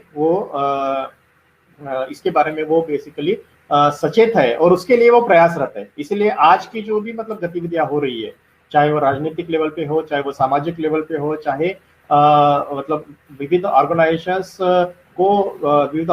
के माध्यम से इसको फिर से वो उनकी जो व्यवस्था है उसको फिर से लाने का जो प्रयास है, वो लाने के प्रयास के तहत वो अपनी जो मुहिम है या अपना जो आंदोलन है, वो निरंतर तौर पर चला रहे। इसीलिए हम लोग देखते हैं कि संविधान के जो बेसिक मूल्य है, वो बेसिक मूल्य के एग्जैक्टली अपोजिट वो अपना वर्तन कर रहे हैं। जैसे मतलब जस्टिस, अगर संविधान कहता है कि भारत के हर नागरिक को, हर कॉमन मैन को न्याय मिलना चाहिए, ये अगर वो कहता है भारत का संविधान, वो इंश्योर करता है कि भारत का हर नागरिक को न्याय मिलेगा, चाहे वो एक बेगर है, भिखारी है, या चाहे भारत का राष्ट्रपति है। वो ये डिस्क्रिमिनेट नहीं करता है कि वो कॉमन नागरिक कौन है। वो कॉमन नागरिक एक बेगार भी हो सकता है, एक भिखारी भी हो सकता है, वो कॉमन नागरिक एक राष्ट्रपति भी हो सकता है। मतलब वो एक भिखारी से लेकर राष्ट्रपति तक को उन्होंने एक इक्वल सिटीजन का दायरे में रखा है। लेकिन ये अगर हम लोग इसी को ब्राह्मणी व्यवस्था के साथ में तोलते हैं, तो ब्राह्मणी व्यवस्था में तो सिर्फ ब्राह्मण इस व्यवस्था में सबसे ऊपर है। मतलब वो ब्राह्मण सबसे ज्यादा ऊपर है और बाकी सारे ही लोग उनके नीचे है। तो वो बेसिकली एक वैचारिक सीढ़ी के तौर पर वो व्यवस्था है, मतलब एक दूसरे के ऊपर है। लेकिन संविधान में कहा गया है कि संविधान में कोई एक दूसरे के ऊपर नहीं है, सब एक समान। तो ये सारे जो पर्सपेक्ट्स है, ये जो विचार है, उसको समझने की हमको जरूरत है। तभी हम लोग मतलब ये आगे हमको क्या करना है, क्योंकि आगे आने वाले दिनों में जैसे अरुण जी ने कहा कि संविधान जो है वो एक तरह से मतलब फिर से प्रतिक्रांति की तरफ बढ़ रहा है। और प्रतिक्रांति की तरफ बढ़ने का मतलब है कि जो व्यवस्था पर कब्जा करने बैठे हुए लोग थे, वो फिर से इसको पुनर्जीवित करने की कोशिश कर रहे हैं। तो इसलिए इस संविधान जो मतलब हर एक नागरिक के लिए एक हथियार के तौर पर या एक टूल की तरफ उसके हक और अधिकार को बरकरार करने के लिए बाध्य करता है। तो वो जो हक और अधिकार करने के लिए बाध्य करता है, तो हमको बेसिकली ये सिर्फ अगर मुट्ठी भर लोग या 3 से 5% लोग अगर वो इस व्यवस्था पर फिर से कब्जा करना चाहते हैं, तो हमें ये आज के तारीख में सचेत करने की जरूरत है। और हमको ये देखने की जरूरत है कि आज के तारीख में ये होना चाहिए। और ये फिर इसमें बेसिकली हर जो लिनेश जी ने जो सवाल उठाए कि हर जो चीज है, वो चीज का जवाब हम कहाँ पे ढूंढे, कैसे ढूंढे, वो जवाब निश्चित तौर पर जो ये सारे डिबेट्स एंड डिस्कशंस हुए हैं कॉन्स्टिट्यूएंट असेंबली में, उसमें हमको मिलते हैं, इवन संविधान में भी मिलते हैं। तो जितने ज्यादा प्रमाण पे जो संविधान को लेकर हम समाज में जागरूकता लाएंगे और जितना ज्यादा पैमाने पे संविधान को हर नागरिक तक लेके जाने की हम कोशिश करेंगे, उतने बड़े पैमाने पर हमारी जो शक्ति है वो बढ़ सकती है, बन सकती है। तो निश्चित तौर पर ये इसके लिए हमको सचेतता लाने की आवश्यकता है, हमको इस दिशा में कार्य करने की आवश्यकता है। तो बेसिकली हमें कार्य करना चाहिए और हमको उसी तरह से आगे बढ़ना चाहिए। तो खास तौर से ये जो मतलब ये शुरुआती दौर में मैं वो बात रखना चाह रहा था। और जो बेसिकली ये कॉमन मैन की बात जैसे हुई, तो कॉमन मैन मतलब क्या? कॉमन मैन मतलब हर वो आदमी, जो आदमी मतलब अपने सामने एक अपना आईने रखता है और आईने में जो भी उसको दिखता है वो एक सामान्य नागरिक है। मतलब हम जैसे लोग, आप जैसे लोग, ये सभी लोग एक कॉमन मैन। तो ये कॉमन मैन जो है, सामान्य लोग जो है, ये कॉमन मैन को किस तरह से संविधान ने अपने पूरे जो हक और अधिकार के लिए और अपने जो राइट्स को लेके या अपने जो हक अधिकार है इसको लेके उसमें जो प्रावधान किए गए हैं, तो निश्चित तौर पर वो मायने रखते हैं। तो मैं उसके बारे में और थोड़ी और जानकारी जो है वो सेकंड राउंड में रखूंगा और जो इसके बारे में और डिटेल में हम लोग आगे चर्चा करेंगे। ये जो बेसिक बैकग्राउंड यहाँ रखने की जो मैं कोशिश कर रहा था कि ये जो संविधान है, ये संविधान दिन बनाने की जो ये सारी प्रक्रिया है या संविधान को घर घर तक लेके जाने की जो प्रक्रिया है, उसके प्रास्ताविक के तौर पर या उसके बेस के तौर पर मैं ये कुछ बातें रखना चाह रहा था। जी, बहुत सही सर। आप मुझे सुन पा रहे हैं? यस सर जी। तो जो अभी आपने बात रखी वो कॉमन मैन के लिए और जो संविधान की जो बातें हैं, जो कैसे दूसरे लोगों तक, हमारे अपने कॉमन लोगों तक पहुंचाया जाए, और इस पे और भी आगे हम सेकेंड राउंड में आपसे बातें करेंगे। अभी कुल मिलाकर के जो हम डिस्कशन में देख रहे हैं कि जितने तरह के मिसकंसेप्शन, जितने तरह के हेट्रेड फैलाए जाते हैं, जितने तरह के जो है ये लोग षड्यंत्र करके संविधान को भला बुरा कहने की कोशिश करते हैं, उसमें इनकी यही मानसिकता झलकती है कि इन्हें जो है सो संविधान जिस दिन से अपनाया गया था, लागू हुआ था, उस दिन से ही इन्हें पसंद नहीं है और ये चाहते भी नहीं है इसे। तो इनकी मंशा जो है सो उसी दिन से जो है सो शुरू हो गई थी कि इसे हर हाल में जो है सो धीरे धीरे करके और फिर अपनी जो ब्राह्मणी संविधान है, जो अपने ब्राह्मणी जो इनके सिस्टम्स है उसको लागू करने के लिए, तो वो तो उसी दिन से लगे हुए हैं। लेकिन ये हम लोगों की जिम्मेदारी बनती है कि हम लोग जो है सो इन सभी चीज़ों को जो है सो कॉमन, क्योंकि जो हमारी जो जनसंख्या है, 90% की जो जनसंख्या है मूल निवासी की, ये मूल निवासी लोगों को अगर हम ये समझा पाते हैं अपनी श्रमण संस्कृति कि जो देश जो है सो पहले कभी ऐसा नहीं था कि पहले गुलाम था, पहले भी आज़ाद था और फिर आज़ाद हुआ और फिर से हम आज़ादी खोने की तरफ बढ़ रहे हैं। तो ये जो संविधान की रक्षा करनी जो ज़रूरत है, क्योंकि अगर हम संविधान को रक्षा नहीं करते हैं तो फिर हमारी रक्षा कौन करेगा? हम संविधान की रक्षा करते हैं तभी हम सेफ हैं, हमारी रक्षा संविधान से ही होता है। तो इसलिए ये कॉमन मैन तक हमें ले जाने के लिए ज़रूरत है। और हम देख भी रहे हैं कि अभी कुछ सालों में जो है से पिछले 10, 15, 20 सालों में जो इन्होंने हाल किया है, तो जो हमारे जो प्रियम्बल्स में है, चाहे वो न्याय है, समानता है, स्वतंत्रता है, बंधुता है, उस पर उन्होंने किस तरह से अटैक किया है। और जो हमारी जो समाज के ढांचा है, सामाजिक है या आर्थिक है या फिर राजनीतिक है, उसमें इन्होंने इस तरीके से इस कदर से घुस गए हैं कि हम अभी जो हालात दिख रहे हैं कि अभी रोड पे देखे तो और अभी जो कोरोना काल में जो स्थिति देखी गई कि सारी जो है सो आम जनता, जो 90% जो जनता है वो रोड पे किस तरीके से पैदल चल के कहाँ से कहाँ तक गए हैं। अभी किसान किस तरह से आंदोलन कर रहे हैं, कहाँ पंजाब से चल करके दिल्ली में आ रहे हैं और हाईवे को जो है सो गड्ढे खोद करके जो है सो बिल्कुल मतलब ऐसा तो ब्राह्मणी संस्कृति में ही देख सकते हैं कि जो हाईवे बनाया गया था लोगों के कल्याण के लिए, उसको खोद करके और वो जो है सो हमारे किसानों को रोक रहे हैं। किसान अपने अधिकार मांगने के लिए, अपनी बात करने के लिए संवैधानिक तरीके से आ रहे हैं। किसी तरीके का उन्होंने जो है सो असंवैधानिक तरीकों का सहारा नहीं लिया है। वो जानते हैं बाबा साहब के अनुयायी हैं, वे बुद्ध के अनुयायी हैं। इस तरीके से जो है सो कर रहे हैं। जो छात्र बेरोजगारी से गुजर रहे हैं, जो स्कूल कॉलेज जो इन्होंने बंद कर रहे हैं, जो स्कूल कॉलेज की जो हालत इन्होंने कर दी है कोरोना काल से, अभी तक अभी कुछ भी नहीं खुले हैं। सारी यूनिवर्सिटी, स्कूल, कॉलेज सब बंद है, जबकि आपकी शराब की दुकान खुले हैं और भी इनके जो है सो रैलियां चल रही है। आपको जो है सो इसी काल में जो है सो आपके इलेक्शंस हो रहे हैं और इसी तरीके से जो है सो ये सरकार बना रही है। तो सभी कामें चल रहे हैं, मंदिर बन रहे हैं। सुप्रीम कोर्ट से जो है सो वो अपने लेवल से जो है सो छांट करके अपने लोगों के लिए, खास लोगों के लिए जो है सो जजमेंट दे रहे हैं। तो ये जो समस्या, जो विकराल समस्या है, चाहे वो महिलाओं के कुपोषण की समस्या हो, चाहे छोटे छोटे बच्चों की कुपोषण की समस्या हो, जो हमारे छात्रों की जो है सो बेरोजगारी की समस्या हो, उनकी पढ़ाई लिखाई की समस्या हो, किसानों की समस्या हो, रेप, अत्याचार, छुआछूत की जो समस्या हो, ये बिल्कुल जो है सो इन्होंने संविधान को जो है से दरकिनार करके, और जो इनके जो अपनी संस्कृति की, जो मनुस्मृति की जो संविधान ये लोग लागू करना चाहते हैं, उसके लिए बिल्कुल जो है सो फुल फोर्सेस के साथ पूरी तरीके से जी जान लगा करके ये लोग जो है सो आगे आ रहे हैं।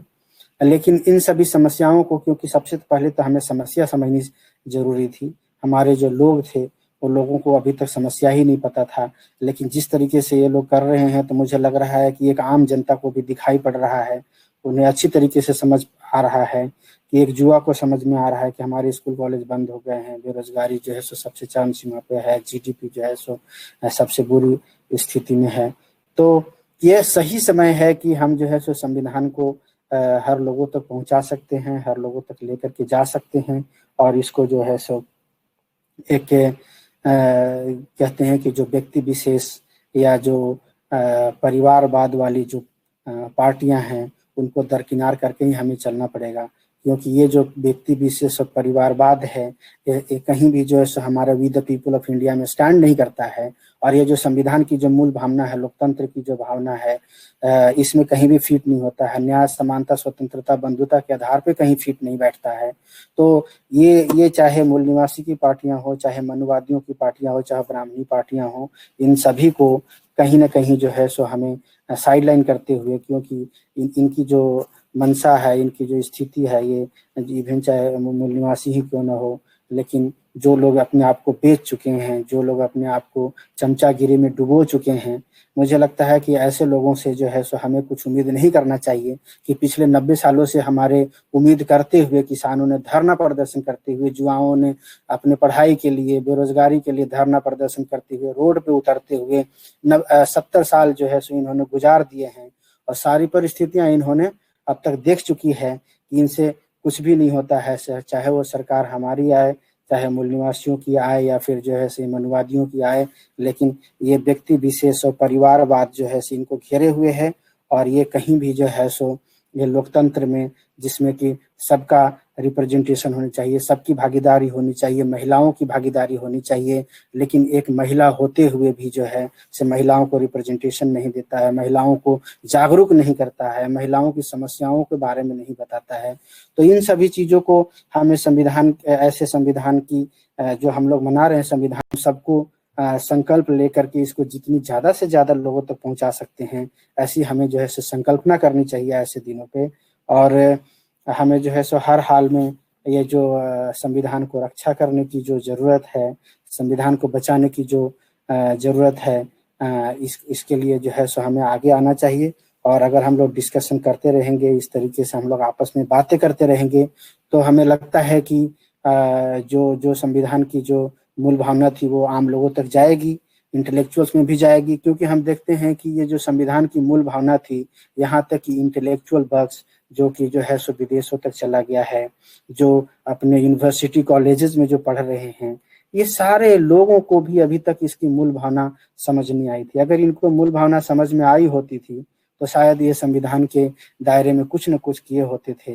लेकिन बहुत एक जमात है, बहुत बड़ी जनसंख्या है जो इंटेलेक्चुअल्स वर्ग की, जो आगे की नहीं सोचते हैं, अभी भी नहीं सोचते हैं। वो सिर्फ अपने परिवार में और अपने रोजी रोटी तक और अपने ही जो है सो अपने ही सुविधाओं तक सीमित रहते हैं।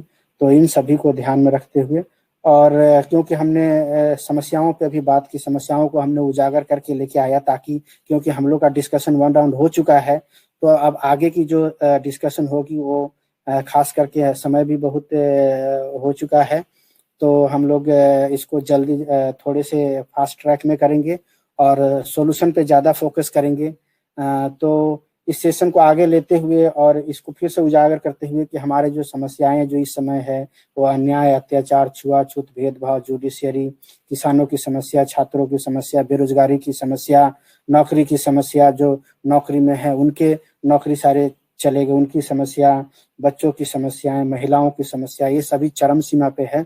तो अब आगे जो हमारे जो जहाँ से हमने अपनी शुरुआत की थी स्पीकर से माननीय डॉक्टर लिनेश जी, तो हम लोग फिर से सेकेंड राउंड में डॉक्टर लिनेश जी से चलते हैं और उनसे आग्रह करेंगे कि थोड़ा उसको फास्ट ट्रैक में और उसको जो है सो कंसाइंस में जो है सो अपनी बातों को रख करके और इसको जो है सो सोल्यूशन की तरफ जो है सो कि जो उन्होंने प्रोपेगेंडा फैलाए थे, जो मिसकंसेप्शन, जो हेट्रेड फैलाए थे, तो उसको आप सोल्यूशन के रूप में क्या कहना चाहेंगे क्या डॉक्टर लिनेश जी? जी धन्यवाद। मेरी आवाज आ रही है? जी आ रही है, बिल्कुल आ रही है। खैर मैं इसमें ज्यादा अभी कुछ बोलना नहीं चाहूंगा, क्योंकि ये एक मेरे दिमाग में ये आ रहा है कि एक जो 50% ऑफ द पॉपुलेशन है, 50% पॉपुलेशन मतलब स्त्रियां, है ना? जी। तो स्त्रियों के बारे में भी ऐसा है कि उनको उनमें भी काफी उदासीनता रहती है इसके बारे में, और मतलब उनको अगर उनको कुछ याद दिलाने की कोशिश की कि आपकी अवस्था कैसी थी एंशिएंट इंडिया, नहीं कि पुराने भारत में, तो वो उनका इस तरह से एटीट्यूड रहता है कि ये बहुत पुरानी बात है, मतलब अभी ऐसा कुछ नहीं है ना जी। तो ये उनको, मुझे लगता है कि हमको एक जो एक दस्तावेज है उनको जो चेहरा दिखाने वाला, कि बहुत दूर पहले नहीं, केवल 70-80 साल पहले आपके देश की क्या हालत थी और आपकी क्या हालत थी उसमें, इसके लिए एक बहुत अच्छी बुक है मदर इंडिया करके, उसके ऑथर कैथरीन मेयो करके है, एक यूएसए की लेडी। उन्होंने, क्योंकि उनको उस वक्त ज्यादा पता नहीं था इंडिया के बारे में, तो वो लेडी रिसर्च करने आई थी अमेरिका से कि क्या है इंडिया, मतलब क्या है।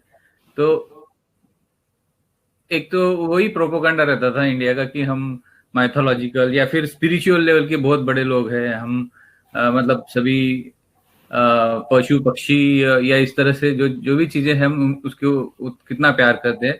तो सच्चाई देखने के लिए वो लेडी आई थी और उसने जो देखा खुद की आंखों से, उसके पूरे जो वर्णन लिखे उसने, तो अगर वो आप मतलब पढ़ेंगे ना तो आपके जो कांटे आ जाएंगे शरीर के ऊपर वो पढ़ते हुए, और यकीन नहीं होता कि यही मतलब हमारे देश के ही लोग इस तरह से थे, मतलब इतना क्रूर, इतना अत्याचार, है ना। तो ये चीजें जो 50% ऑफ द पॉपुलेशन है उनको नहीं पता।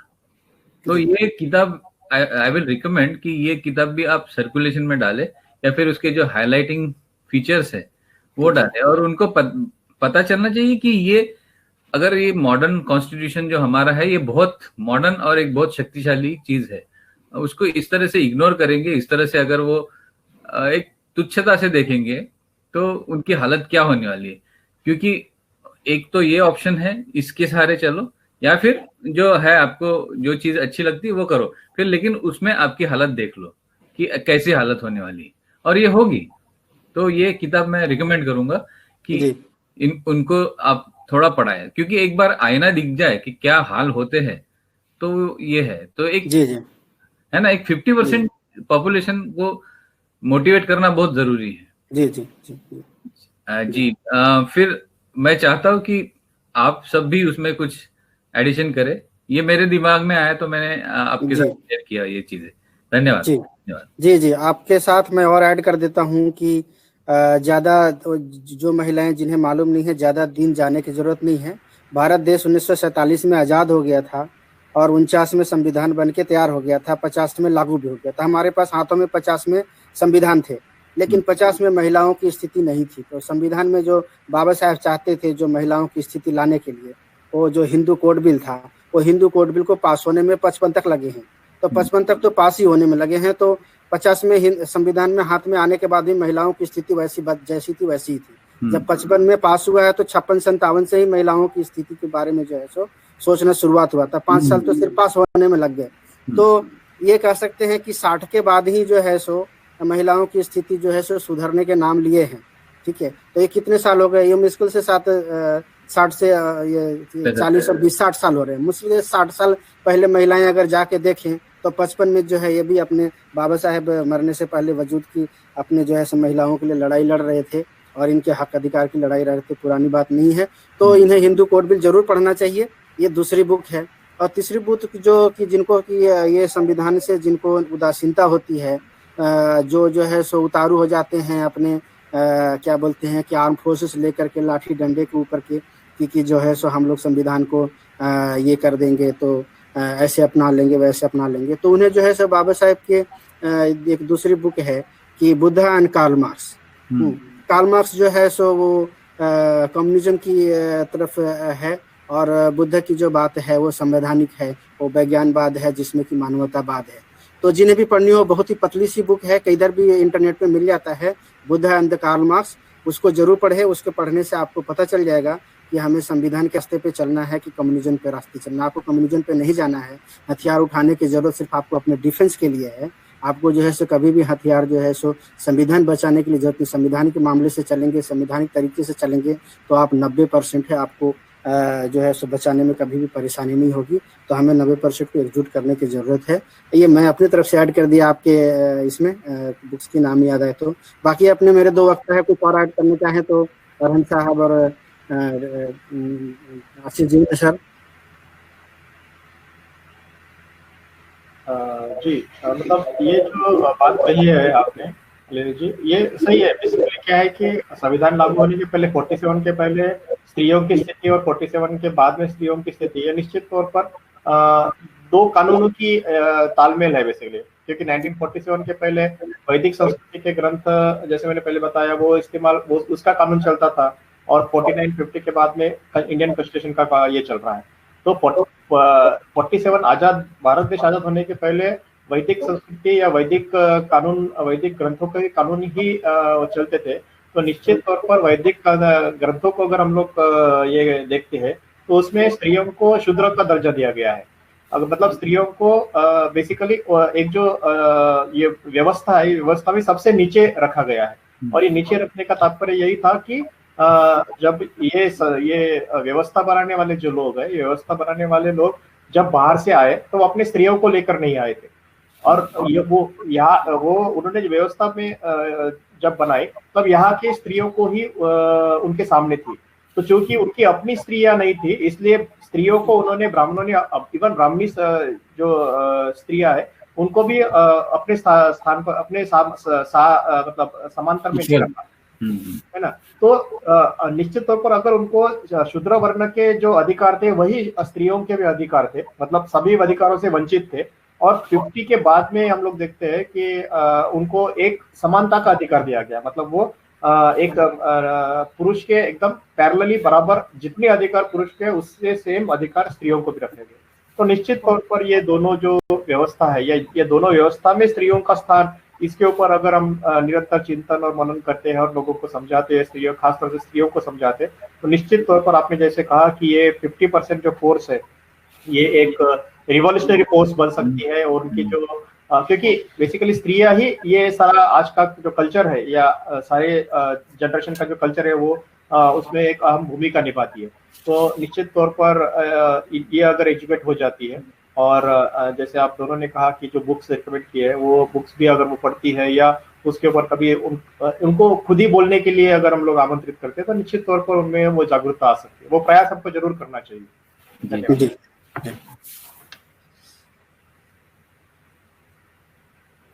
तो फिर हम अगले स्पीकर मान्यवर अरहंत जी की तरफ चलते हैं।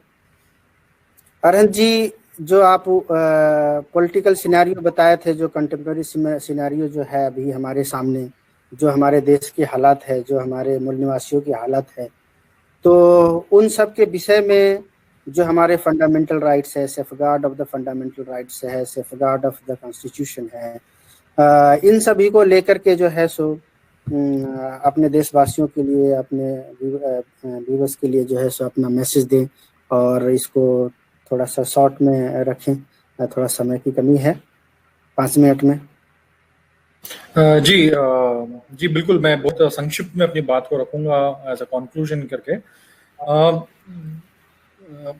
तो जैसा कि हमने कह रहे हैं कि कॉन्स्टिट्यूशन को बाबा साहब ने 2 तरीके से फ्रेमवर्क करके इस तरीके से इसे इंटेंड किया था कि ये कैसे समाज के और देश के काम आ सकता है।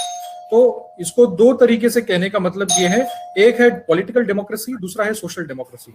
तो पहले है पार्लियामेंट्री सिस्टम, मतलब हमारे जो कॉन्स्टिट्यूशन में जो लॉज बनाए जा रहे हैं वो पार्लियामेंट के थ्रू बनाए जा रहे हैं।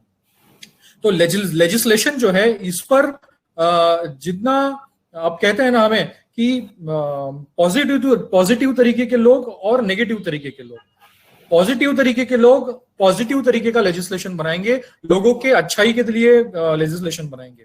नेगेटिव तरीके के लोग अपने किसी एजेंडे को, जो कि बहुत ही क्या कहते हैं कि कोई काम का नहीं हो, ऐसे एजेंडे को लगाने का काम करता है। तो हमें ये करना पड़ेगा कि जो पॉजिटिव लोग हैं, जो पॉजिटिव वे में चलने वाले जो लोग हैं, जो लिबर्टी, इक्वालिटी, फ्रेटर्निटी में जो लोग मानते हैं, उन्होंने ज्यादा से ज्यादा इस लेजिस्लेशन को कैप्चर करने का प्रयत्न करना चाहिए। हम जानते हैं कि 90 के बाद से हमने एक तरीके का मूवमेंट देखा कि जिस तरीके से पार्लियामेंट में बहुजन समाज की बात रखने के लिए हमारी पार्टियां खड़ी हो गई और वैसी कुछ बातें पार्लियामेंट के थ्रू रुजू होना शुरू हो गया था। बट ऑब्वियस कि बाबा साहब ने आरपीआई के मार्फत वो काम शुरू किया था और बहुत से ऐसे जो बाकी बहुजनवादी जो पार्टियां रही है जो पॉजिटिव वे में काम करने के लिए अग्रसर है, जैसे कि हम लोग तमिलनाडु को अगर उदाहरण अगर देखते हैं तो किस तरीके से वहां का जो बहुजनवादी जो पार्टी जो रही है, जिसे डीएम के कह सकते हैं, तो उन लोगों ने जब वहां पे जो उन्होंने अपनी डेमोक्रेसी, मतलब उन्होंने अपनी जो उनकी जो पार्टी कामयाब हुई एज अ चीफ मिनिस्टर वो आए, तब हम लोग देखते हैं कि किस तरीके से तमिलनाडु ने वहां पे अग्रसर भूमिका से वो सक्सेसफुल हुई। और आज हम लोग देखेंगे कि ऑल ओवर द वर्ल्ड में जो साउथ के जो हमारे जो स्टेट्स है, जहां पर मतलब नॉन ब्राह्मणिकल पार्टीज, जिन लोगों ने मतलब कह सकते हैं कि एक तरीके से एक ऐसा वे हो, एक इस तरीके का एक ऐसे जिन लोगों ने वहां पे मतलब वहां पे जो डेमोक्रेसी बिठाई, वहां पे जो काम चला, उस वजह से किस तरीके से आज वहां के स्टेट जो है वो प्रगत रहे। तो कहने का मतलब ये है कि हमें किसी ना किसी तरीके से लेजिस्लेशन पर कब्जा करना पड़ेगा। लेजिस्लेशन में आज जो ब्राह्मणिकल फोर्सेस का जो कब्जा है उसको कम करने का प्रयास करना पड़ेगा। वो तभी हो सकता है जब हमारा जो समाज है वो जागरूक हो लेजिस्लेशन को लेके, वो जागरूक हो कि किस तरीके से डेमोक्रेसी में आपको सक्सेसफुल अगर होना है तो आपको पार्लियामेंट में अपने लोग चुनकर भेजने पड़ेंगे। इस तरीके से वो तभी हो पाएगा जब हम लोग संगठित तरीके से अपनी पार्टियों को वोट करें, अपने में से अच्छे लोगों को नेता बनकर अपना वोट देकर उन्हें पार्लियामेंट में भेजे। तो ये अब जब हम लोग इसकी जब बात कर रहे हैं कि अच्छे लोग तैयार हो और अच्छे लोग पार्लियामेंट में भेजे, तभी जाके हमारा जो रिप्रेजेंटेशन है वो मजबूत होगा पार्लियामेंट में और अच्छे लेजिस्लेशन होंगे। अब ये करने के लिए हमें करना पड़ेगा कि सही तरीके की सोशल डेमोक्रेसी बनानी पड़ेगी, जिसे लिबर्टी, इक्वालिटी, फ्रेटर्निटी बाबा साहब शॉर्ट में कहते हैं। अब वो कैसे हो, तो बाबा साहब ने जब जैसे कि आपने बुद्धा एंड कार्ल मार्क्स की बात की, और बाबा साहब ने कई ऐसे जगह पे इस बात को मेंशन किया कि उसको हम लोगों को अगर पाना है तो क्या करना पड़ेगा। तो उन्होंने बहुत ही संक्षिप्त में ये कहा कि शील, करुणा और प्रज्ञा, इन 3 चीजों का अगर हम लोग सही तरीके से अगर पालन और समाज में अगर करें तो एक अच्छा समाज बनाने में हम लोग कामयाब हो सकते हैं। एक शीलवान व्यक्ति अगर हमें रिप्रेजेंट करता है पार्लियामेंट में तो वो अच्छे तरीके का ही लेजिस्लेशन बनाएगा, वो अच्छे तरीके से ही हमें रिप्रेजेंट करेगा। एक शीलवान समाज अगर रहेगा तो वो अच्छे तरीके का लीडर, अच्छे तरीके का नीतिवान लीडर जो है उसको चुनकर भेजेगा। और एक शीलवान समाज अगर रहेगा तो नीतिमत्ता के साथ में संगठित रहेगा और किसी भी तरीके से जो दुर्व्यवहार करने वाले जो लोग हैं उन्हें बाहर का रास्ता दिखाएगा। और समाज जो है एक सही समाज का निर्माण हम लोग इस तरीके से दोनों तरीके से कर सकते हैं, एक पॉलिटिकल डेमोक्रेसी के थ्रू और दूसरा सोशल डेमोक्रेसी के थ्रू।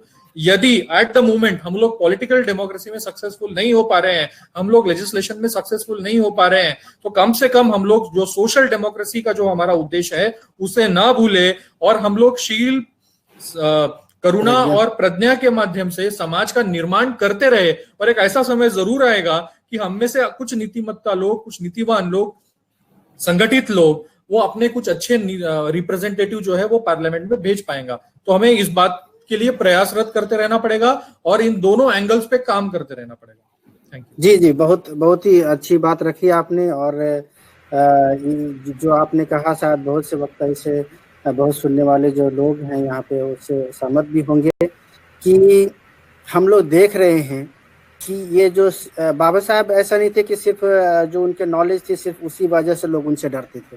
बाबा साहब खुद ही कहते हैं कि लोग मुझसे इसलिए डरते हैं कि मेरे पास सील है, मेरे पास करुणा है। हाँ, तो ये सिलवान होना अगर हमारे समाज में, अगर हम लोग समाज का निर्माण करते हैं, अगर सील और करुणा से भरे समाज का निर्माण करते हैं तो शायद हम लोग को जो है सो उसमें बहुत आसानी होगी। और इसी बात को आगे बढ़ाते हुए हम आते हैं मान्यवर आशीष जीवने सर के पास कि ये जो अभी जो उन्होंने सॉल्यूशन बताया है, अरहन जी ने जो सॉल्यूशन बताया कि हमें जो है सो संसद में जो है सो हमारे जो चुन के जाते हैं लोग, उस पर हमारा रिप्रेजेंटेशन होना चाहिए, अच्छे लोगों को चुन के जाना चाहिए, पढ़े लिखे लोगों को चुन के जाना चाहिए और हमें अपने पार्टियों को ही वोट दे करके जाना चाहिए जो कि समाज में सिलवान हो। तो इसके लिए जो है सो कई बातें हैं, कुछ बातें मैं अपनी तरफ से रख करके और फिर आपकी तरफ आता हूँ कि बहुत लोगों का सोचना तो पहले ये भी था कि क्यों ना मैं सिलवान हूँ, मैं अम्बेडकरवादी हूँ, मैं राष्ट्रवादी हूँ, संविधानवादी हूँ और मैं जो है सो सेन लगाता हूँ मनुवादियों की पार्टी में, मैं उनके पार्टियों में घुस जाता हूँ और मैं उनमें शामिल होकर के और मैं काम अपना ही करूँगा, मैं अम्बेडकरवाद का काम करूँगा, मैं जो है सो अपने बहुजन मूल निवासी समाज का काम करूँगा। और कई ये 70 साल के दशक में इन्होंने जो है सो 70 साल में बहुत लोगों ने ऐसा प्रयास किया और जो वहाँ पे गए उन्हें पता चला कि फिर वो निकल के वापस नहीं आ सकते, वो इस लायक भी नहीं बचे कि अगर हम निकल के बाहर जाएंगे तो मैं सेफ हूँ या नहीं हूँ। तो वहाँ जाने के बाद जो इनकी परिकल्पना थी कि हम जाएंगे तो यहाँ से, लेकिन हम काम अपना ही करेंगे और हमारे सामने शायद अभी आज की जो पार्टियाँ जो 15 साल तक जो है सो जिन्होंने ऑलरेडी सत्ता में रहे हैं, मुख्यमंत्री बने हैं और बहुत सारे काम किए हैं, लेकिन आज उनके ध्वस्त होने का कारण है कि उन्होंने जो है उनके साथ में मिल करके और सोचा कि हम भी जो है सो अपना ही काम करेंगे। लेकिन आज के दिन में उनका अस्तित्व ऐसा है कि वो किसी लायक बचे नहीं है, वो बोलने के लायक भी नहीं बचे हैं, समाज में जाने के लायक नहीं बचे, वो सिर्फ अपने कमरे में बैठ कर के और एक कहते हैं कि एक स्टुगीज जिसको बोलते हैं चमचे, या ये कहते हैं बिका हुआ व्यक्ति का कोई अस्तित्व नहीं होता है। तो ऐसे नाम मात्र के लोग रह जाते हैं। तो हमारे सामने से ये क्वेश्चन कम्प्लीटली क्लियर हो जाना चाहिए कि हम लोग जो है सो उनकी पार्टियों में जाकर के अपने काम नहीं कर सकते।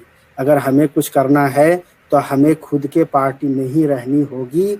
और अगर तुम्हें लगता है कि ये 5 साल में सरकार नहीं बनेगी, 10 साल में ही बनेगी, तो 10 साल कोई बहुत बड़ा नहीं होता है। लेकिन जब आप आओगे तो जो उन्होंने, जैसे कि अभी करंट सिनेरियो में जो कुछ 60-65 साल की जो इतिहास में जो कुछ बना हुआ था, जितनी हमारी संपत्ति थी उसको निजीकरण कर दिया सिर्फ 5 सालों के अंदर। तो उसी तरीके से अगर आप 10 साल के बाद भी तंदुरुस्त, कहते हैं कि देर आओ लेकिन तंदुरुस्त आओ, तो अगर हम तंदुरुस्त आते हैं तो हम जो है सो जो पूरा भारत जो है उसको हम दोबारा से फिर जो श्रमण संस्कृति का भारत, जो समानता, स्वतंत्रता और बंधुता का भारत जो है का निर्माण जो है सिर्फ 5 सालों में कर सकते हैं। क्योंकि अगर वो 5 सालों में नष्ट कर सकते हैं तो निर्माण करने के लिए जो है सो शायद हमारे पास, उनके पास तो कुछ भी नहीं है, मात्र 5-7% लोग हैं, हम तो 90% है।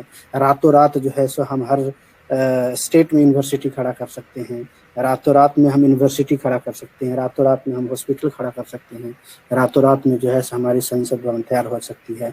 क्योंकि 90% टास्क फोर्स आज के दिन में न्यूट्रल है। वो जैसे कि ब्राह्मणी संस्कृति में जैसे उन्हें कोई अधिकार नहीं था, किसी करने के लायक नहीं थे, तो आज हमारी जो समाज है वो इसी हालत में पड़ा हुआ है कि उसे कुछ करने का मौका नहीं मिल रहा है, उसे कुछ करने के लायक नहीं छोड़ा जा रहा है। तो इसी क्रम में हम आपके पास आते हैं आशीष जी। तो आप बताएं कि ये जो इसका सोल्यूशन आरन साहब ने दिया कि हमें जो है सो अपने समाज का निर्माण करना होगा, और हमें जो पॉलिटिकल सिनेरियो में जो हमारा जो संसद में जो चुन के जाते हैं वो हमें पढ़े लिखे लोग, सिलवान लोग, बाबा साहेब के मानने वाले नहीं बल्कि उनके विचारों को, उनके संविधान को लागू करने वाले कैपेसिटी के लोग को लेकर के जाना होगा। तो इसके बारे में आप क्या कहना चाहेंगे? जी धन्यवाद। जो हम सॉल्यूशन की तरफ बात कर रहे हैं, तो सॉल्यूशन की तरफ बात करते वक्त मैं संक्षिप्त में अपनी बात करना चाहूँगा कि ये जो समस्या है उस समस्या का समाधान की तरफ हम देखते हैं तो निश्चित तौर पर हमारा भारत जो है ये एक लोकतांत्रिक देश है, मतलब डेमोक्रेटिक कंट्री है। और डेमोक्रेटिक कंट्री का जो सेटअप है उसमें जैसे अरुण जी ने कहा कि 4 पिलर्स है। वो 4 पिलर्स में बेसिकली जो जुडिशरी जो हमारा लोकसभा और राज्यसभा है, और दूसरी तरफ फिर एग्जीक्यूटिव्स है, मतलब जहाँ पे पहले लॉ बनेगा और लॉ फिर समाज में लेकर जाएंगे लोग, एग्जीक्यूटिव्स है। और तीसरा है कि मतलब जो जुडिशरी है और मीडिया। तो ये चारों जो पिलर्स है, ये चारों पिलर्स बेसिकली उसके ऊपर ये डेमोक्रेसी खड़ी है। तो ये चारों पिलर्स में जब तक ये व्यवस्था को बरकरार रखने के लिए प्रयास नहीं किए जाते, मतलब सिर्फ नेता क्रिएट करके ही सारी हमारी समस्याओं का समाधान होगा ऐसा नहीं है। क्योंकि डेमोक्रेसी में सिर्फ नेता ही एक बहुमूल्य अपना योगदान नहीं देता है। तो वो जो कानून बनाएगा वो सही दिशा में उसका इस्तेमाल समाज के लिए करेगा, इसके लिए भी आपको एक मशीनरी की आवश्यकता होती है। और ये अगर मशीनरी सही दिशा में कार्य कर रही है नहीं कर रही है, इसके देखभाल के लिए भी जुडिशरी में भी उसी मतलब विचारधारा के लोग या उसी जो जिस स्पिरिट से कोई कानून बनता है किसी के वेलफेयर के लिए, मतलब भारत के हर सिटीजन के वेलफेयर के लिए अगर कोई कानून बनता है तो उसको उसी पर्सपेक्टिव में या उसी मोटो से उसको इम्प्लीमेंट करने के लिए इम्प्लीमेंटर्स की आवश्यकता होती है। उसी तरह से अगर वो नहीं किया जाता तो जुडिशरी में जो लोग हैं वो जुडिशरी में भी आपके अपने लोग होने चाहिए, ताकि वो जो इम्प्लीमेंटेशन की प्रोसेस है उसको वो काउंटर ये कर सके, सवाल कर सके कि भाई ये लॉ जो है ये भारत के हर सिटीजन के लिए बना गया है, ये जो स्कीम है ये भारत के हर स्कीम को बनाई गई है, तो ये एग्जीक्यूटिव के माध्यम से ये क्यों नहीं बनाया जाता है। तो वो क्वेश्चनेबल हो सकता है एग्जीक्यूटिव। और ये अगर तीनों पिलर भी ठीक दिशा में अगर वो काम नहीं कर रहे, मतलब अगर जो हमारा कानून निर्माता का जो ये होता है, मतलब जो लोकसभा और राज्यसभा हमारे जो पिलर्स है डेमोक्रेटिक सेटअप में, वो अगर ठीक से कानून नहीं बना रहा है भारत के हर सिटीजन के वेलफेयर के लिए, या फिर वो जो संविधान में निहित कानून है उसको ठीक दिशा में जैसे स्टेट पॉलिसीज रखी गई है वो स्टेट पॉलिसीज को इम्प्लीमेंट नहीं कर रही है स्टेट, तो वो बेसिकली मीडिया का एक क्वेश्चन करने के लिए, मतलब media can question all the 3 pillars. तो ये जो चारों पिलर्स है, ये चारों पिलर्स जो डेमोक्रेटिक सेटअप को एस्टेब्लिश करने के लिए, इसको निरंतर तौर पे सही दिशा में कार्यान्वित करने के लिए, ये चारों पिलर में जब तक हमारे लोग नहीं रहेंगे, एक हम मतलब एक विचारधारा वाले लोग उसमें नहीं रहेंगे और ये व्यवस्था को प्रियम्बल के हिसाब से भारत देश का जैसा मतलब कंसेप्ट रखा गया है प्रियम्बल में, वो कंसेप्ट के तहत भारत देश को निर्माण करने के लिए ये चारों पिलर्स में आपके अपने लोग नहीं रहेंगे, तब तक हम ये प्रियम्बल का जो ऑब्जेक्टिव है, वो प्रियम्बल या कॉन्स्टिट्यूशन का जो ऑब्जेक्टिव है, वो ऑब्जेक्टिव हासिल नहीं कर सकते। तो इसीलिए हर ये डेमोक्रेटिक सेटअप के चारों पिलर्स में हमारे वैचारिक लेवल पे कार्यकर्ता या वैचारिक लेवल पे सम विचार रखने वाले जो लोग हैं, वो किस तरह से तैयार होकर हम इसमें भेजते हैं, या वो जो अभी वर्तमान में जो लोग वहां पे बैठे हुए हैं उनको कैसे रिप्लेस कर सकते हैं, ये स्ट्रेटेजी जब तक हम नहीं बनाएंगे, ये क्योंकि जब तक वो पॉलिसी को इम्प्लीमेंट करने वाले लोग आपके विचार के नहीं है या संविधान के अनुरूप कार्य करने वाले लोग नहीं है, तब तक संविधान का कार्यान्वयन नहीं हो सकता, और तब तक संविधान का जब तक लोग वहां पर नहीं रहेंगे तब तक संविधान का ऑब्जेक्टिव भी हासिल नहीं हो सकता, क्योंकि ये संविधान भारत के हर कॉमन नागरिक की बात करता है, भारत के हर नागरिक की बात करता है। जब भारत के हर नागरिक की बात करता है तो निश्चित तौर पर वो जो इम्प्लीमेंट करने की जो प्रोसेस है, वो पंचायत लेवल से लेके स्टेट लेवल से लेके केंद्रीय लेवल तक, और इसको बाइंडिंग या सपोर्टिव जो फोर्सेस है, वो हर एक एग्जीक्यूटिव है, चाहे वो पुलिस में है, चाहे वो पोस्ट में है, चाहे किसी भी एग्जीक्यूटिव लेवल में है, चाहे आईपीएस अधिकारी है, चाहे आईएएस अधिकारी है, हर किसी लेवल में हर तरह का जो एग्जीक्यूटिव है, वो एग्जीक्यूटिव अगर हम लोग संविधान के ऑब्जेक्टिव के प्रति उसको समर्पित करते हैं तो निश्चित तौर पर संविधान का जो ऑब्जेक्टिव है वो हासिल हो सकता है। तो उस दिशा में जो फुले अम्बेडकरवादी संगठन है, जो SC ST OBC के ऑर्गेनाइजेशन है, वो सभी लोगों ने इसके तहत प्रयास करना चाहिए, और जो जो रिक्वायरमेंट्स है सिर्फ पॉलिटिकल लेवल पे नहीं, तो एग्जीक्यूटिव लेवल पे भी या मीडिया लेवल पे भी या फिर जुडिशरी लेवल पे भी, ये तीनों लेवल पे जो इस मैन पावर मतलब जो क्रीम मैन पावर की रिक्वायरमेंट है, वो क्रीम मैन पावर की रिक्वायरमेंट अगर हम ठीक दिशा में उसको रिप्लेस करते हैं, हमारी जो संविधान के प्रति जो मतलब भावना है, वो भावना वाले लोगों के प्रति अगर रिप्लेस करते हैं, तो निश्चित तौर पर ये संविधान को हम उसका जो ऑब्जेक्टिव है वो हासिल करने के प्रति वो कर सकते हैं। इसमें कोई दो राय नहीं है, और ऐसा भी नहीं है कि मतलब जो संविधान आज खतरे में है ऐसी बातें हम कर रहे हैं, लेकिन संविधान में खतरे में होते हुए भी इसमें से बाहर निकालने के बहुत सारे रास्ते हैं। तो निश्चित तौर पर उन रास्तों के ऊपर हम लोग को बेसिकली आज जागरूकता करने की जरूरत है, उन रास्तों को अपनाने की जरूरत है, और वो क्या क्या सिस्टम है जो सिस्टम के माध्यम से हम लोग ये कर सकते हैं, उसके ऊपर समाज को जागरूक करने की जरूरत है। निश्चित तौर पर संविधान बच सकता है, संविधान को उसके ऑब्जेक्टिव को हासिल करने के लिए हम प्रयासरत कर सकते हैं, और उसका ऑब्जेक्टिव हासिल होगा, लेकिन उसके लिए जितने ज्यादा पैमाने में हम प्रयास करेंगे उतने ज्यादा उसी अनुपात में बेसिकली उसका रिजल्ट आएगा। तो इसीलिए हम सभी को उस दिशा में कार्य करने की जरूरत है, और हम चाहेंगे कि मतलब इसी विचार को लेकर हम सारे जो संगठन है वो प्रयास करेंगे। इसी आशा और अपेक्षा के साथ मैं अपनी बात को यहाँ विराम देता हूँ। धन्यवाद संदीप जी। बहुत बहुत अच्छी बात रखी आपने, बहुत ही सुंदर तरीके से रखे। हमारे जो अन्य दो स्पीकर्स अभी यहाँ जो स्क्रीन पे हैं, क्या इस संदर्भ में आप लोग कुछ बात रखना चाहते हैं?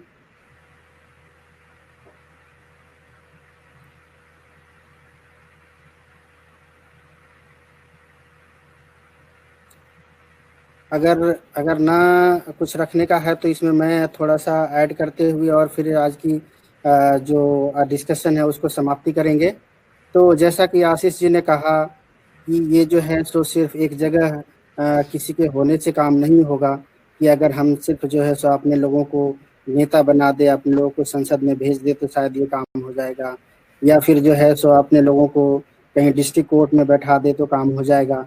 ये हर लेवल से है, जहाँ से कि पंचायत लेवल से आप शुरू कर रहे हैं, और पंचायत लेवल से शुरू करने के बाद और जहाँ जो अपने लोगों के बैठाने की बात है, ये मूल निवासियों को बैठाने से काम नहीं होने वाला है। ये हमें समझना बहुत ज़रूरी है, क्योंकि जो काम करने वाले जो प्रकृति की ये देन है, या प्रकृति में ऐसा हमेशा ही होता है कि आप देखेंगे कि मूल निवासियों के अंदर भी बहुत सारे ऐसे लोग हैं जो कि चमचे होते हैं, उनके हर एक की समझ या हर एक की जो इतनी दृढ़ संकल्पना नहीं होती है, उनके पास इतनी जो है सो शीलता नहीं होती है, उनके पास शील और करुणा नहीं होती है, जिसके कारण से वो बहुजन भले ही होंगे और राष्ट्रपति के पद पे भले ही बैठे होंगे, वो सुप्रीम कोर्ट के जजमेंट के लिए भले ही बैठे होंगे, वो आपके जुडिशरी से लेकर के आपके संसद भवन में भले ही बैठे होंगे।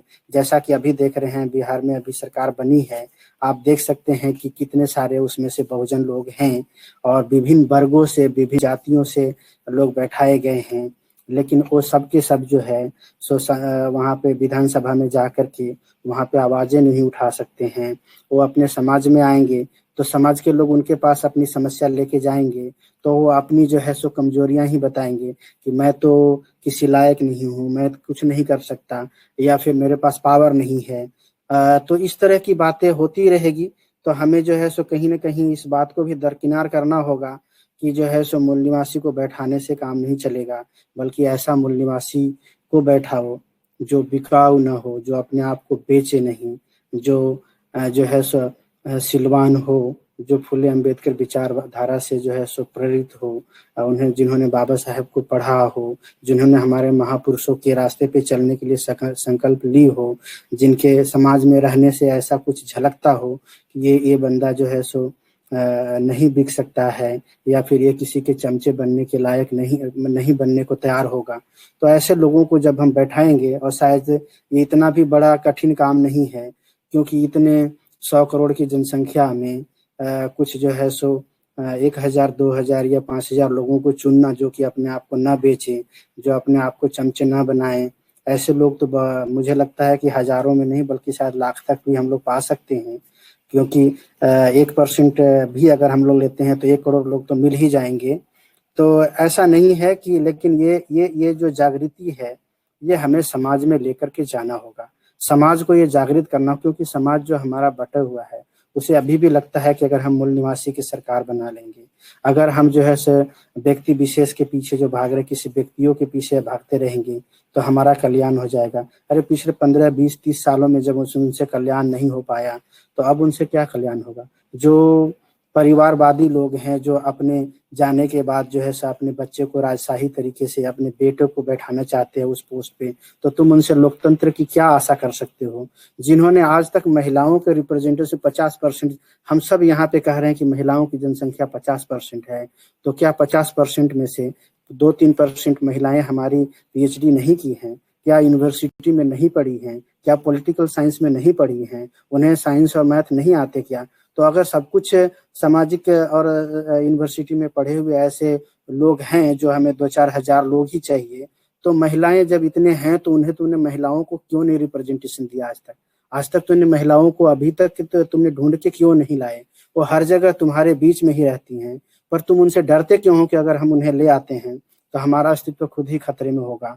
तो हमें इन मतलब जो डिस्कशन कर रहे हैं इसमें बहुत ही सतर्क रहना चाहिए कि कौन व्यक्ति वो था, जब भारत में वो कौन से लोग होते थे, जब भारत आजाद था, जब सोने की चिड़िया थी, तो वैसे लोग जो है तो वो बुद्ध के जो है सो देशनाओं से परिपूर्ण थे। वो लोग जो थे श्रमण संस्कृति के लोग, जो अपने आप को बेचने वाले नहीं थे। आज जो है सो मिक्स हो चुका है। आज हमारा मूल निवासी बहुजन समाज ही जो है सो मनुवादी है। तो हमें उन मनुवादियों को जो है सो अपने सिर्फ काम लेने के लिए ही रखना होगा। काम करने के लिए हमें बहुत लोगों की जरूरत होती है, लेकिन जो की पोजीशन से, चाहे वो जुडिशियरी है, चाहे वो हमारा मीडिया है, चाहे एग्जीक्यूटिव है, संसद भवन है, हर जगह में जो कि बहुत ही लिमिटेड लोग चाहिए, ऐसे लोगों को चुनना पड़ेगा। चाहे वो इलेक्शन कमीशन हो, चाहे और भी जो हमारे जो अंग हैं जो इस संविधान के, तो इस संविधान को पूर्ण रूप से लागू करने के लिए, संविधान को पूरी तरीके से कुछ ही सालों में 5 साल 10 सालों के अंदर जो है सो भारत को फिर से सोने की चिड़िया बनाने के लिए हमें बहुत ज्यादा लोगों की जरूरत नहीं है जो की पोजीशन से बैठे हुए वैसे सिलवान लोग हो गए, जैसे कि हमारे छत्रपति साहू जी महाराज थे, जैसे कि ज्योतिबा फुले थे, जैसे सावित्रीबाई फुले थे, जैसे बाबा साहेब थे।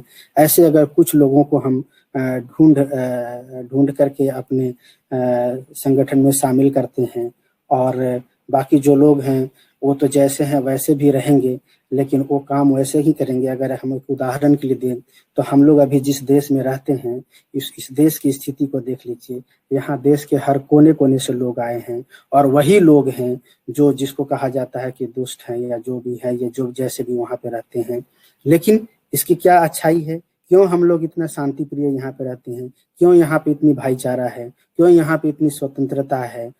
इसका सिर्फ यही कारण है कि इसको चलाने के लिए सिर्फ हमारे सिस्टम में कुछ बैठे लोग हैं। उन्हीं लोगों को जैसा कहते हैं समाज उसी तरीके से चलता है।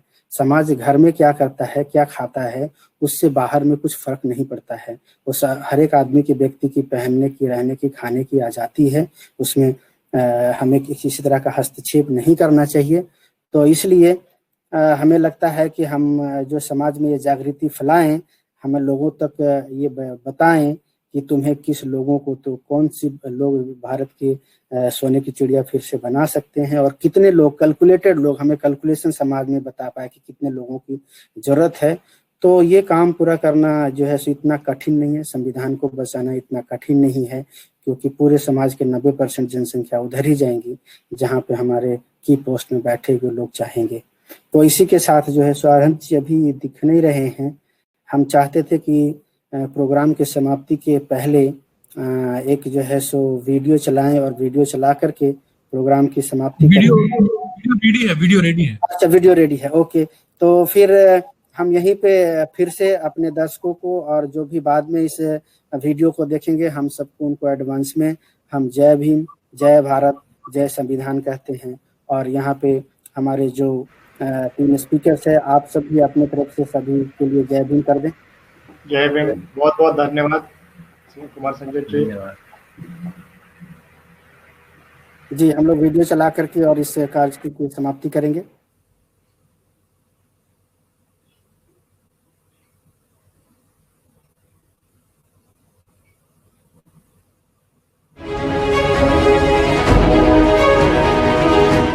हम भारत के लोग भारत को एक संपूर्ण प्रभुत्व संपन्न समाजवादी पंथ निरपेक्ष लोकतंत्रात्मक गणराज्य बनाने के लिए तथा उसके समस्त नागरिकों को सामाजिक, आर्थिक और राजनीतिक न्याय, विचार, अभिव्यक्ति, विश्वास, धर्म और उपासना की स्वतंत्रता, प्रतिष्ठा और अवसर की समता प्राप्त करने के लिए तथा उन सब में व्यक्ति की गरिमा और राष्ट्र की एकता और अखंडता सुनिश्चित करने वाली बंधुता बढ़ाने के लिए दृढ़ संकल्प होकर अपनी संविधान सभा में आज तारीख 26 नवंबर 1949 ईसा को एतद द्वारा इस संविधान को अंगीकृत, अधिनियमित और स्व अर्पित करते हैं।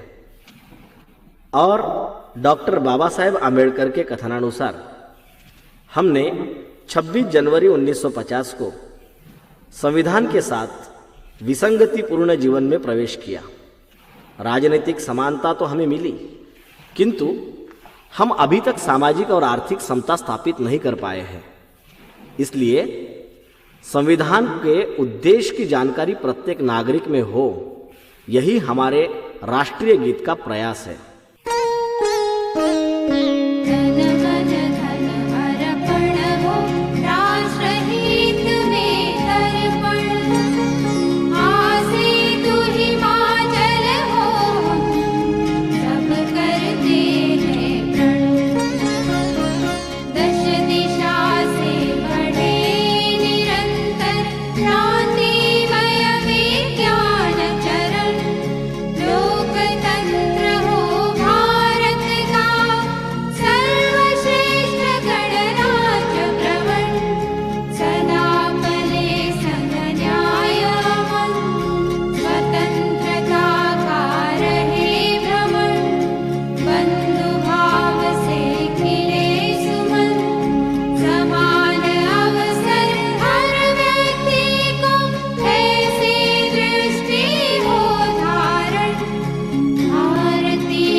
हमारा